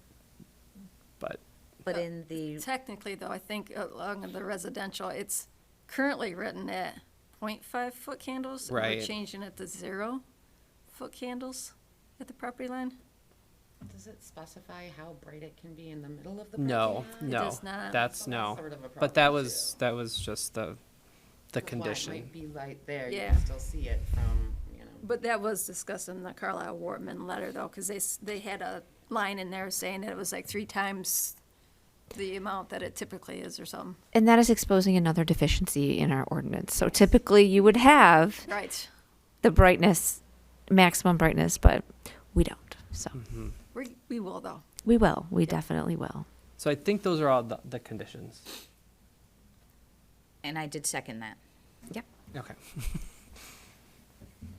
Ready for the roll? Yeah. Commissioner Bartis. Yes. Chair Kempner. No.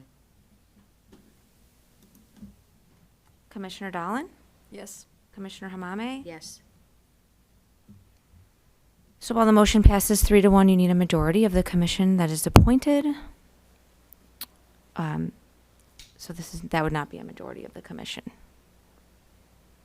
Is there an alternate motion?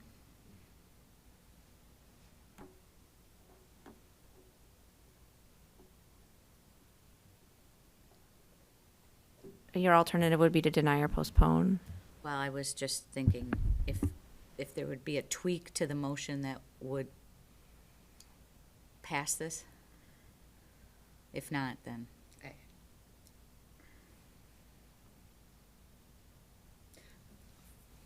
I'm struggling greatly because I think it's conceivable to make the changes, but I'm not convinced. But I'm not convinced that it's not going to create other issues or that it's complete. Why don't we walk through the changes, the lighting? The lighting, I'm not. I mean, The I can- lighting is, there's no impact. You put a different bulb, you change it, there's multitudes of techniques used to dim that, right? We know that. The driveway, we can expand that and we can work on the landscape portion of it. It's minimal. We've done over and above on the landscape anyways. Nobody's comparing to what we have already proposed. We're taking 6 feet of dirt out to compromise and make sure that HRC is fully aware of what we're doing. We're going over and above for a site plan review. We really are here today, guys. I don't know how we're not gonna get this past the finish line tonight because there's multitudes of reviews that are coming after this. At any point, it can be stopped there and the revision can happen quickly. The question for this panel is, do we comply with the ordinance and the other requirements? And the answer plainly is yes, we do. We have, I mean, we've presented a package which is comparable to every other facility, better than other facilities in several respects. We're willing to abide by every condition. The safeguards are there, and yes, it does comply. So the problem is that the plan that you gave us didn't comply, right? So you said, yes, we can change this. But that involves a new plan, right? Or changed plans. The bodies that made their suggestion all said, yes, we will approve this with conditions. And we said, fine, we will agree to your conditions. I don't know what more we could do.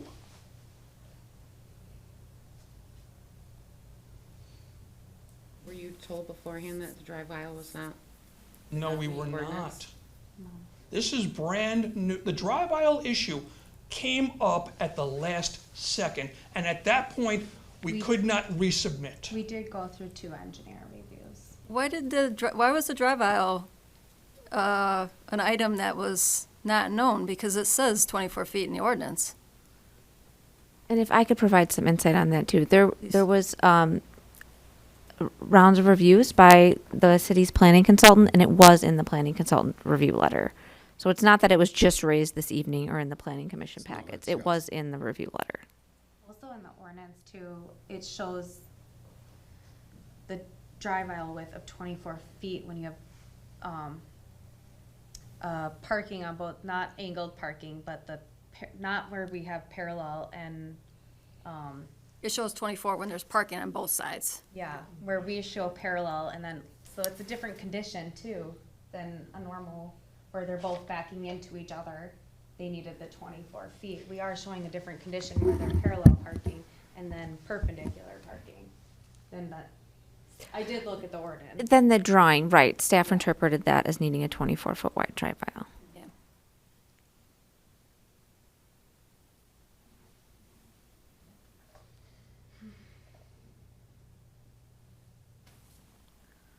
So I don't know, I struggle, right? Because, no, I don't wanna be the bad guy that, like, makes this come crashing down. However, I also know that countless other site plans, we would have said, come back and show us. But maybe we shouldn't be doing that. Maybe we should shift our. But that's our job. I mean, our job is Well, to I make think- sure that they're meeting, and if they have to make, if what we're approving has to go back and have, you know, not like, fix your lighting, right? Because put a different bulb in there. But this is expand your drive aisle. Now, what is this doing to this curve? Are you making that? Can you put it in this, you know, we think, right? But there's not a measurement on there for us to go by. But they would have to comply with the ordinance and. They always have to comply to the ordinance, but they still have to come to us. Right. Well, I mean, anyway, the motion's been made and it failed. I don't know what else can be done today. I mean, with every other, site plan and every other package that goes through, there's always small revisions all the way through until we get final construction drawings on both the building, sometimes the colors change, it's just small things, and that's why there's administrative reviews that keep going through this, because site plan is never 100% complete, done deal. It's to meet the overwhelming ordinance requirements, which, this does. There was some, on this drive aisle that was a little confusing because of parallel versus perpendicular parking, and we wanted to include green space. There's no requirement to list dimensions on any green space, so, that's why I didn't show it, just to kind of not clutter up the drawings. We have plenty of green space, light fixtures, again, those are small tweaks. Working with DPW, we have to work through DPW all the way through review and through construction. There's always things in the field that get tweaked. That's just the nature of the beast that we try to get through at this point to move forward. If I may just interject for a moment, I'm kind of flying a little bit by the seat of my pants here, but I do think if you wanted in some form or fashion to consider a motion for approval, it would have to be moved to be reconsidered by Chair Kempner, since she was the only one who voted against the approval motion. So none of the other commissioners could move that that be reconsidered, just as a point of order, so we know where we stand.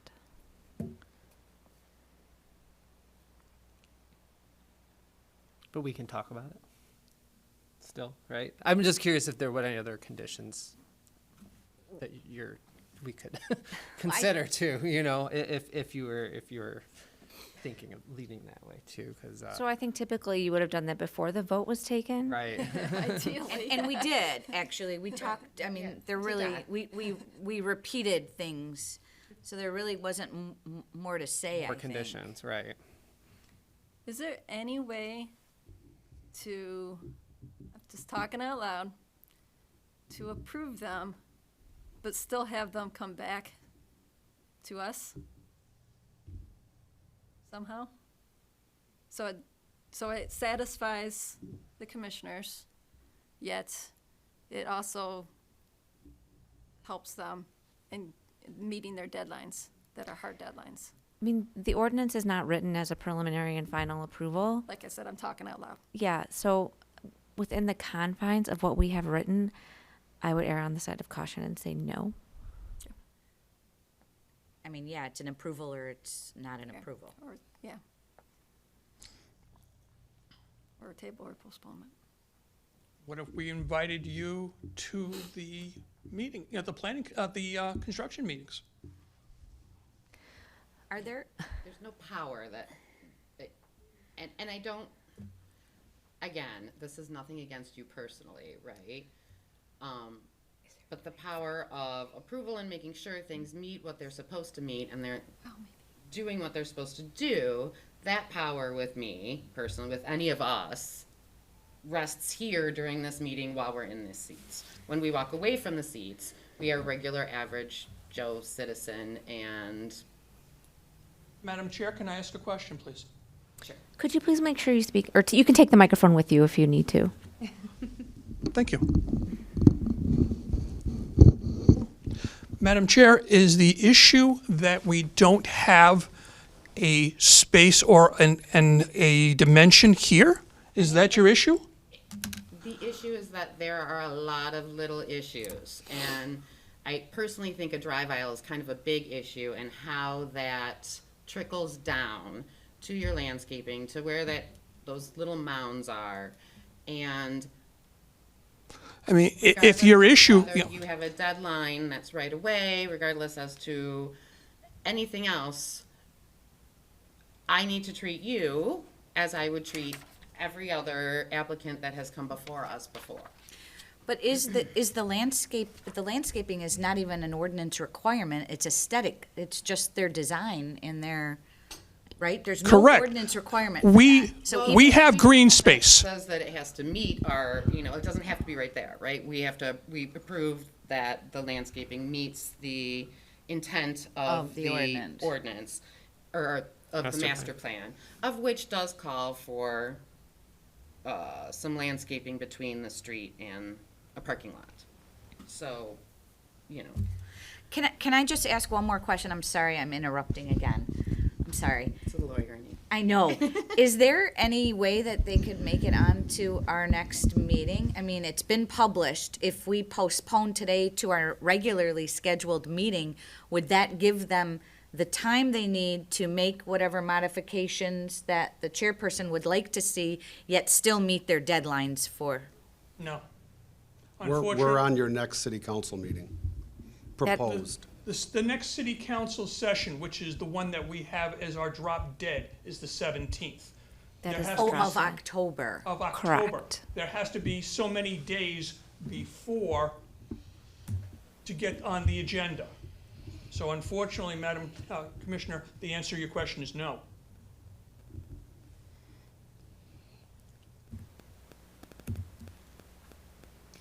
Well, I mean, not really, right? We wouldn't have to publish another notice, right? We would, wouldn't we? So if you table to a date certain and not postponed, you would not have to publish another notice. So, However, the council meeting is a week from Yesterday. today, from yesterday. So you'd have to get a meeting together like tomorrow? but then they would have to have done what they needed to do. We couldn't do that either, because you still have to give some notice of a meeting, right? Not a public, not 18 like, hours for a special meeting. isn't it for an emergency meeting? Just No, a I think special- that's true, yeah. Like, I just have to post the Friday before is our general, but yeah. What if we come back on the 13th? On 2 days from now? So if you were to do that, I will tell you right now, that will put me under immense pressure to get a understand. packet together in 4 hours tomorrow morning. Well, that gives you, yes, you're right. Sorry. Yep. If the commission so chooses to, I don't know that we could get a quorum together. That would be another thing to deal with, and there would be no reviews by staff. You would have a staff report, but there's not going to be an HRC review. There would not be a DPW review. All it would be is clarifications on the drawings. Which is the main sticking point, I think.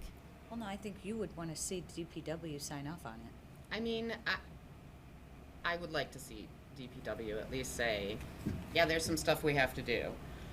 Part of that is not having seen that reaction from DPW before, so it gives me pause as well. We have had that reaction from, Separately from, when everybody says no, but not, that it? yeah.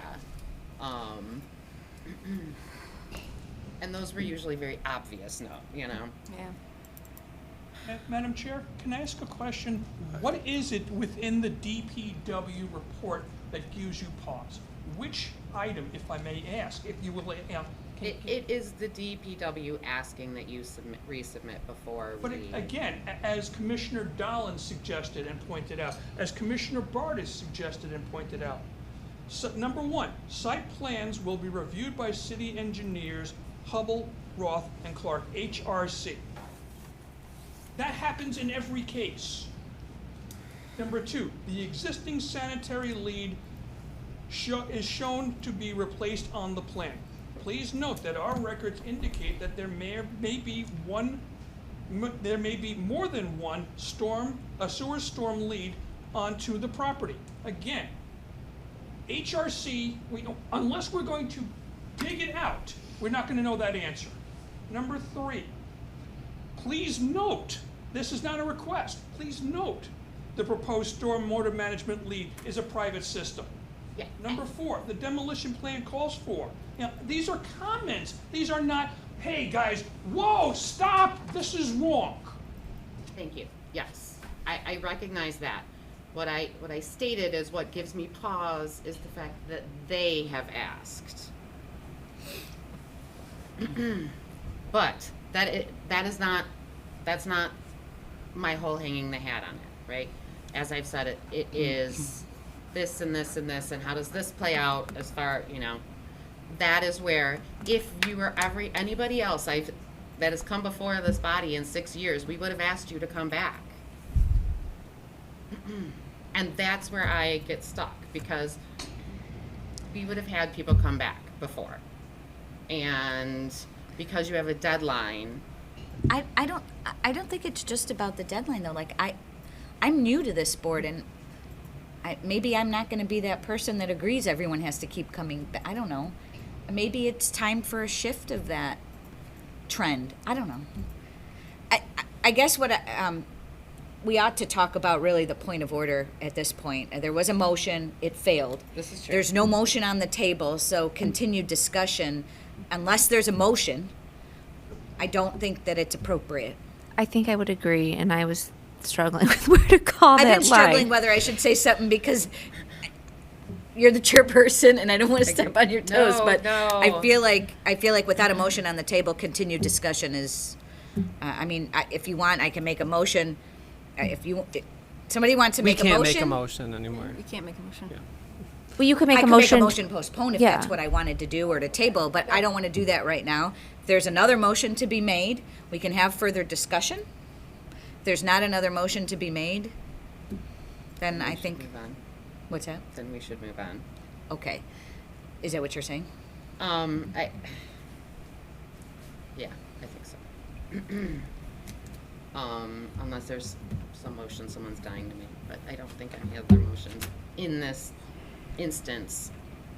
So I guess I will make a motion to table to a date certain, and now we can have discussion. If someone wants to second that motion, and then we can have discussion about how and when and where we do that. I can motion to a date certain, but we have to pick a date, right? Right, so, yeah, Okay. The date. that's what we need to figure out if it's even plausible.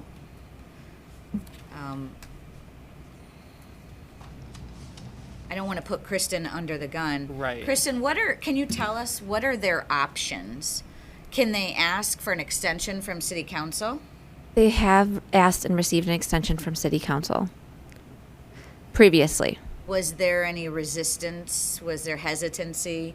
Are we concerned that it, So, as I understand the licensing ordinance, it allowed for an extension for a period of time. It's escaping me right now what that period of time might be. Maybe Mr. Gavin remembers.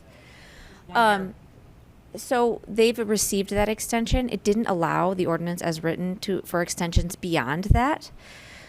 So I'm not comfortable Yeah. answering without consulting with the city attorney. right?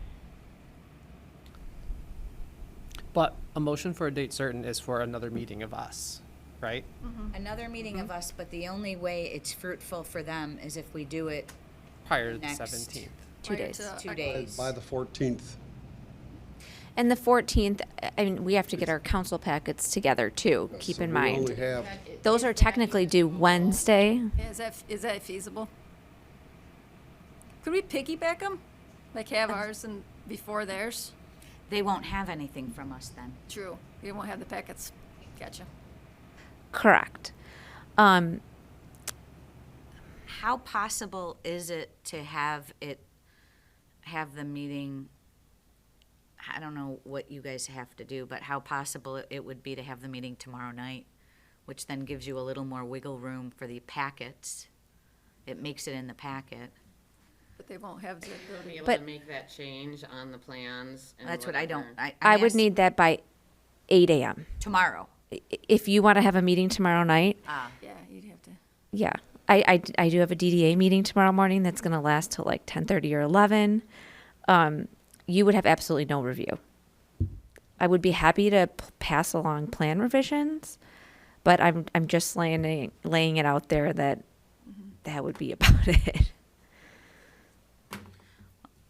it'd be about what you're comfortable with, if it's even doable.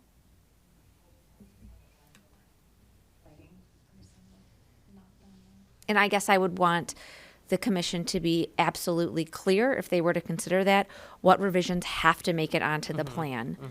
Because they're not going to be able to address all of the comments in all of the review letters in that amount of time. Well, and I think some of the comments, they're not gonna be able to even address without. Until Right, later. some of them are building and construction Absolutely. Some of comments. those we see So them every time. I think you'd want to be absolutely clear what has to be included. Is the main one just the drive aisle? Could we just just look at the site plan tomorrow? Forget are you comfortable with the photometrics and the parapet? I think staff can handle, yes, I think staff can. So if they submitted just a site plan with more dimensions, with the drive aisle increased to 24 feet, and maybe the landscape plan instead of the site plan, maybe both, just to see what it would look like. If you were to have a meeting tomorrow evening at 7 p.m., I'm thinking of the 18-hour notice requirement. It would have to be posted tonight.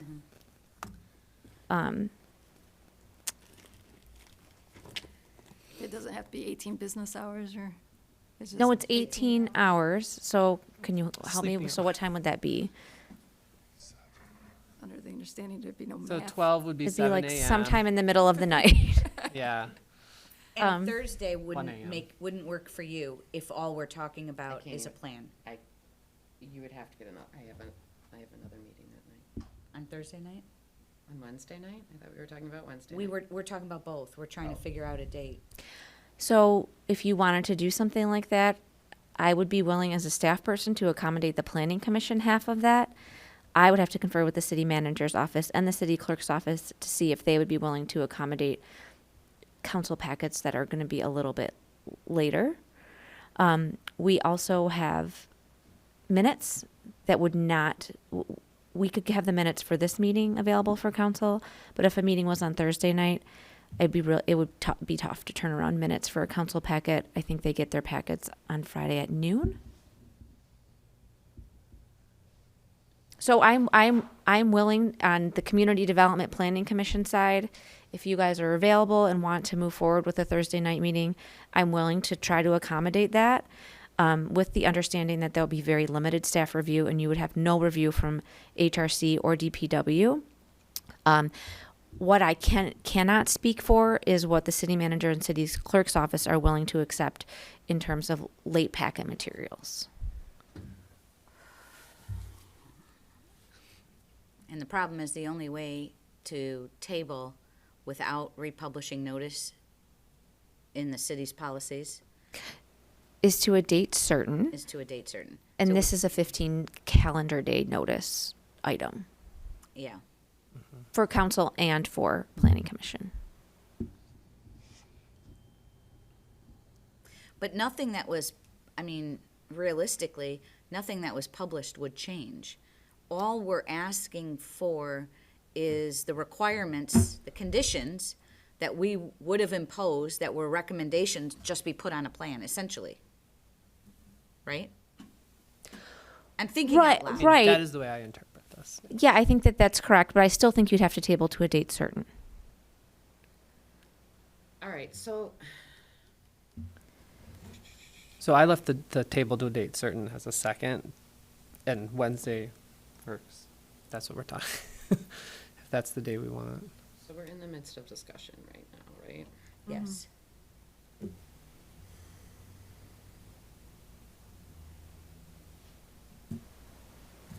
So here's why I wanted to see it again, okay? Because I think once you go, okay, well, we're just gonna shove this in 2 feet, now we have this huge hump, right? And now we're going in that little hump 2 more feet for the parallel parking, right? So do we know that we can get in there now that we're 2 feet in? Are we reducing those hump? Do you know what I'm talking about? Are we I would. reducing that hump as well? Is I there a would tree take- in the middle of that hump? And then the tree still fits, yes.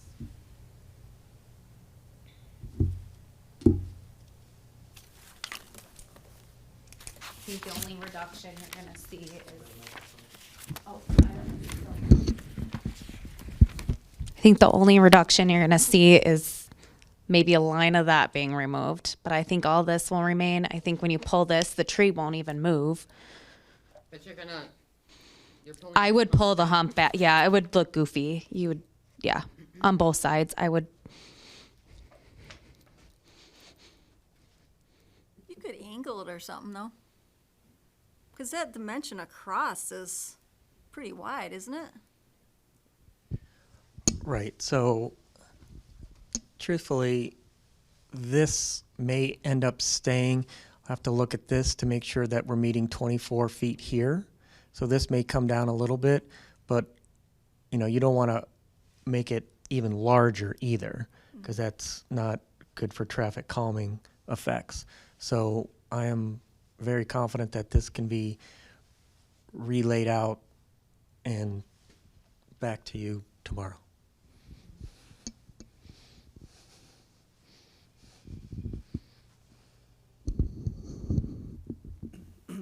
As a matter of procedure, would all the rest of the commissioners be invited to the meeting too? I would notify them and see if they were available, but you would, I mean, you're all sitting here, so this is your quorum that's available to comment now. Right. I would reach out. I know Commissioner Pasalacqua has a complicated schedule, so I don't know that he would necessarily be available. And I know Commissioner Patterson also has a work schedule, I believe, that requires him to sometimes work into meeting times. I'd have to see. I was just asking, because Yeah. that changes up the dynamic. It does change up the dynamic. I mean, if you all can't make You it, can still say no. yeah, if you all can't make it, this gets even a little bit more complicated. If I notice tonight for a meeting Wednesday and then have to cancel the meeting like 6 hours later. Well, I can make it, so I'll just throw that out there, just so if we need to have a quorum without knowledge. Yes. I get that, like, this is maybe putting you on the spot, and this isn't like an official thing. If they're moving 2 feet to make the drive aisle 24, Mm-hmm. do you foresee there being any unforeseen trickle-down issues? So if they were cutting into the landscaped areas bordering Griffith and 11 Mile by 2 feet, the biggest change I think would be potentially to the landscaping that's there, and whether that's spread out a little bit more to accommodate the same number of plantings, or plantings are changed. Either some are eliminated or reduced to smaller size, trees and shrubs, etc. That I think would be the biggest change. It would be to the types and potentially quantities and layout of plantings in those buffer areas. I don't think anything else would substantially change.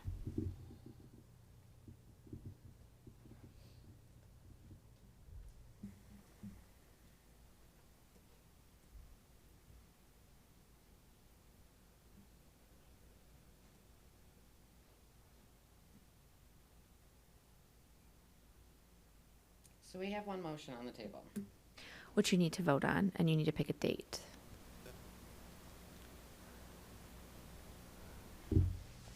If I would relent to reconsider, we have to move that motion off the table first, I can withdraw my motion. right? You could do that too. And then you would need to move to reconsider And then it would be reconsidered. the original approval motion. Yes, So then motion. you just recall. or I could just call the roll again. Yeah, that's sort of- And Commissioner Hamame, if you have insight into this, because this is not typical territory, please provide it. Yes, so I'm the maker of the motion, and you're the seconder. I will withdraw my motion, and if you support that, I support. so we'll, Motion's off. my motion is off the table. Now, if you want to make a motion to reconsider the previous decision, And then we all vote on that. and then we all vote on that, Okay. and if we agree to reconsider it, and then the slate is wiped clean, we reconsider it, and a new motion can be made on the site plan. Okay, so I move to reconsider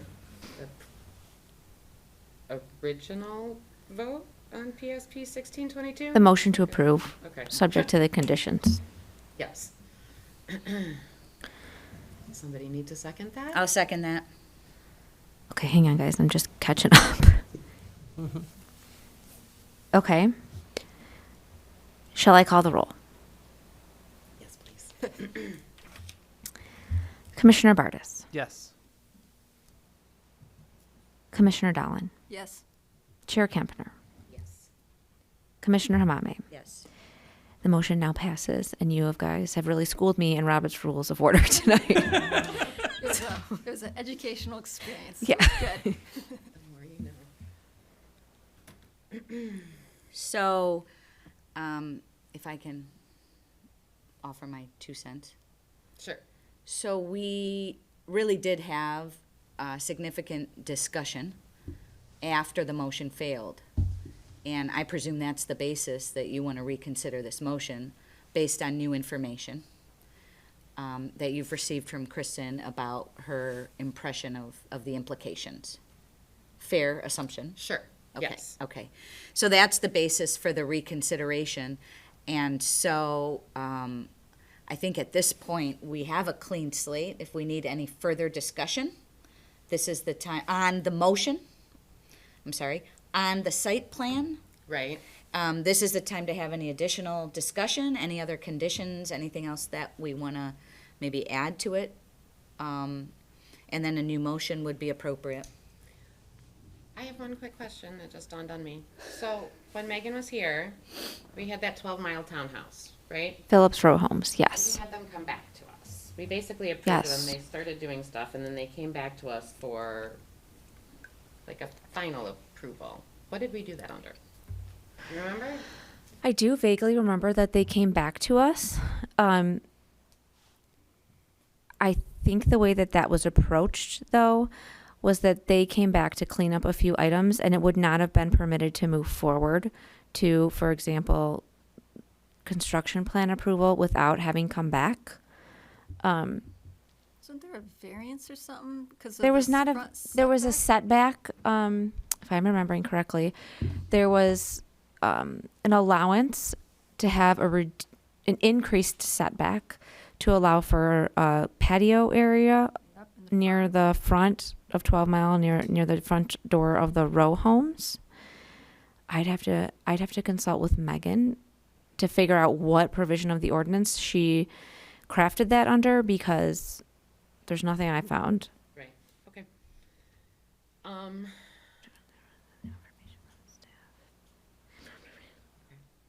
I think,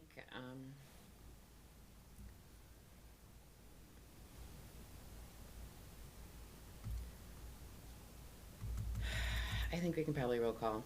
I'm not super comfortable. but- So this is the roll call on the approval motion. I think you'd have, the motion would have to be made again. Oh, it has to be made again? Yeah, because With the if we wiped it, conditions. we reconsider it.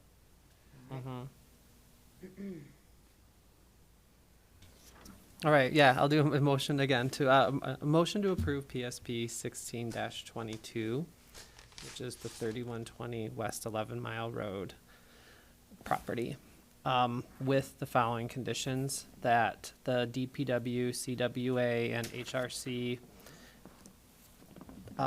recommendations in the staff letter are all met.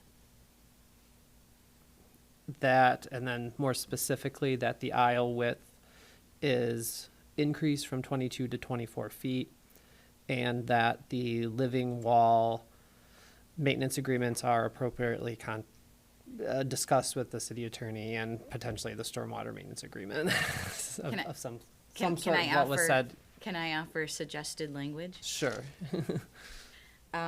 Sufficient detail of the living wall on the site plan so as to ensure the city's ability to enforce maintenance consistent with the approved site plan. And consultation with the city attorney regarding whether any maintenance agreement is required and/or should be included in the stormwater maintenance agreement.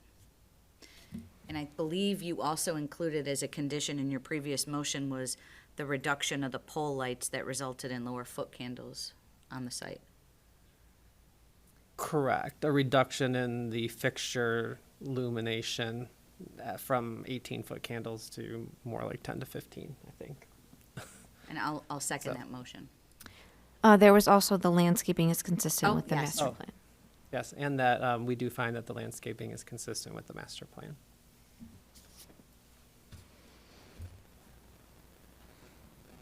I will still second that.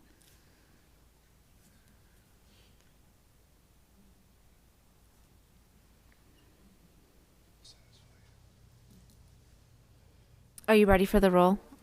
Okay. Give me just I just saw one you were still second. writing, so I was just kind of waiting until you looked up. Okay. Commissioner Dolan, Yes. Commissioner Hamame, Yes. Commissioner Bartis, Yes. Chair Kempter. Yes.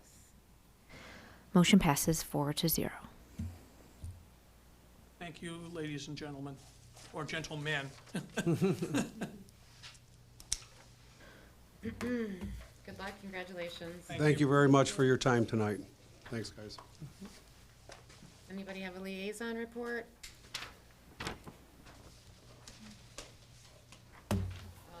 Commissioner staff reports?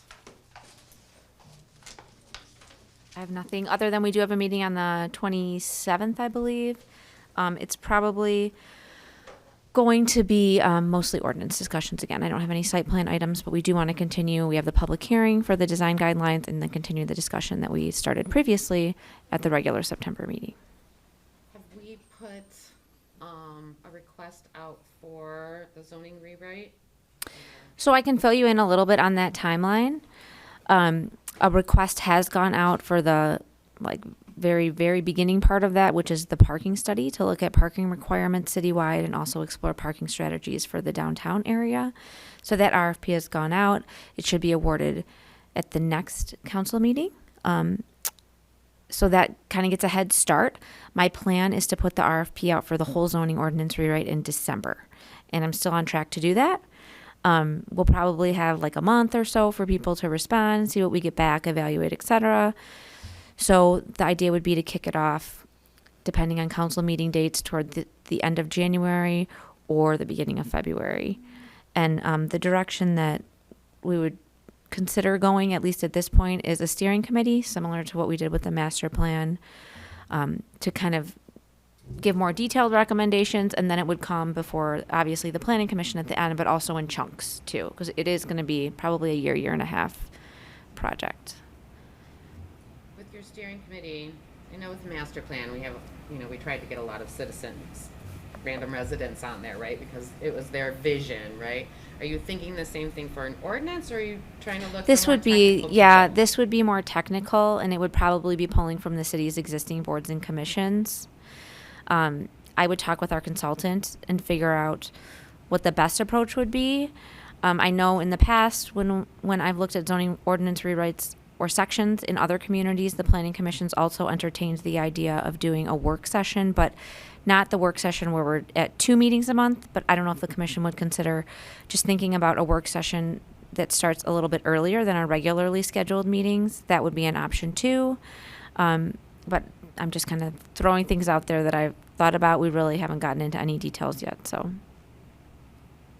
But we're on track. commissioner comments? Patterson's not here to make his normal motion, so does somebody else want to? Motion to adjourn. Support. All in favor? Aye. Aye. Opposed? Meeting closed.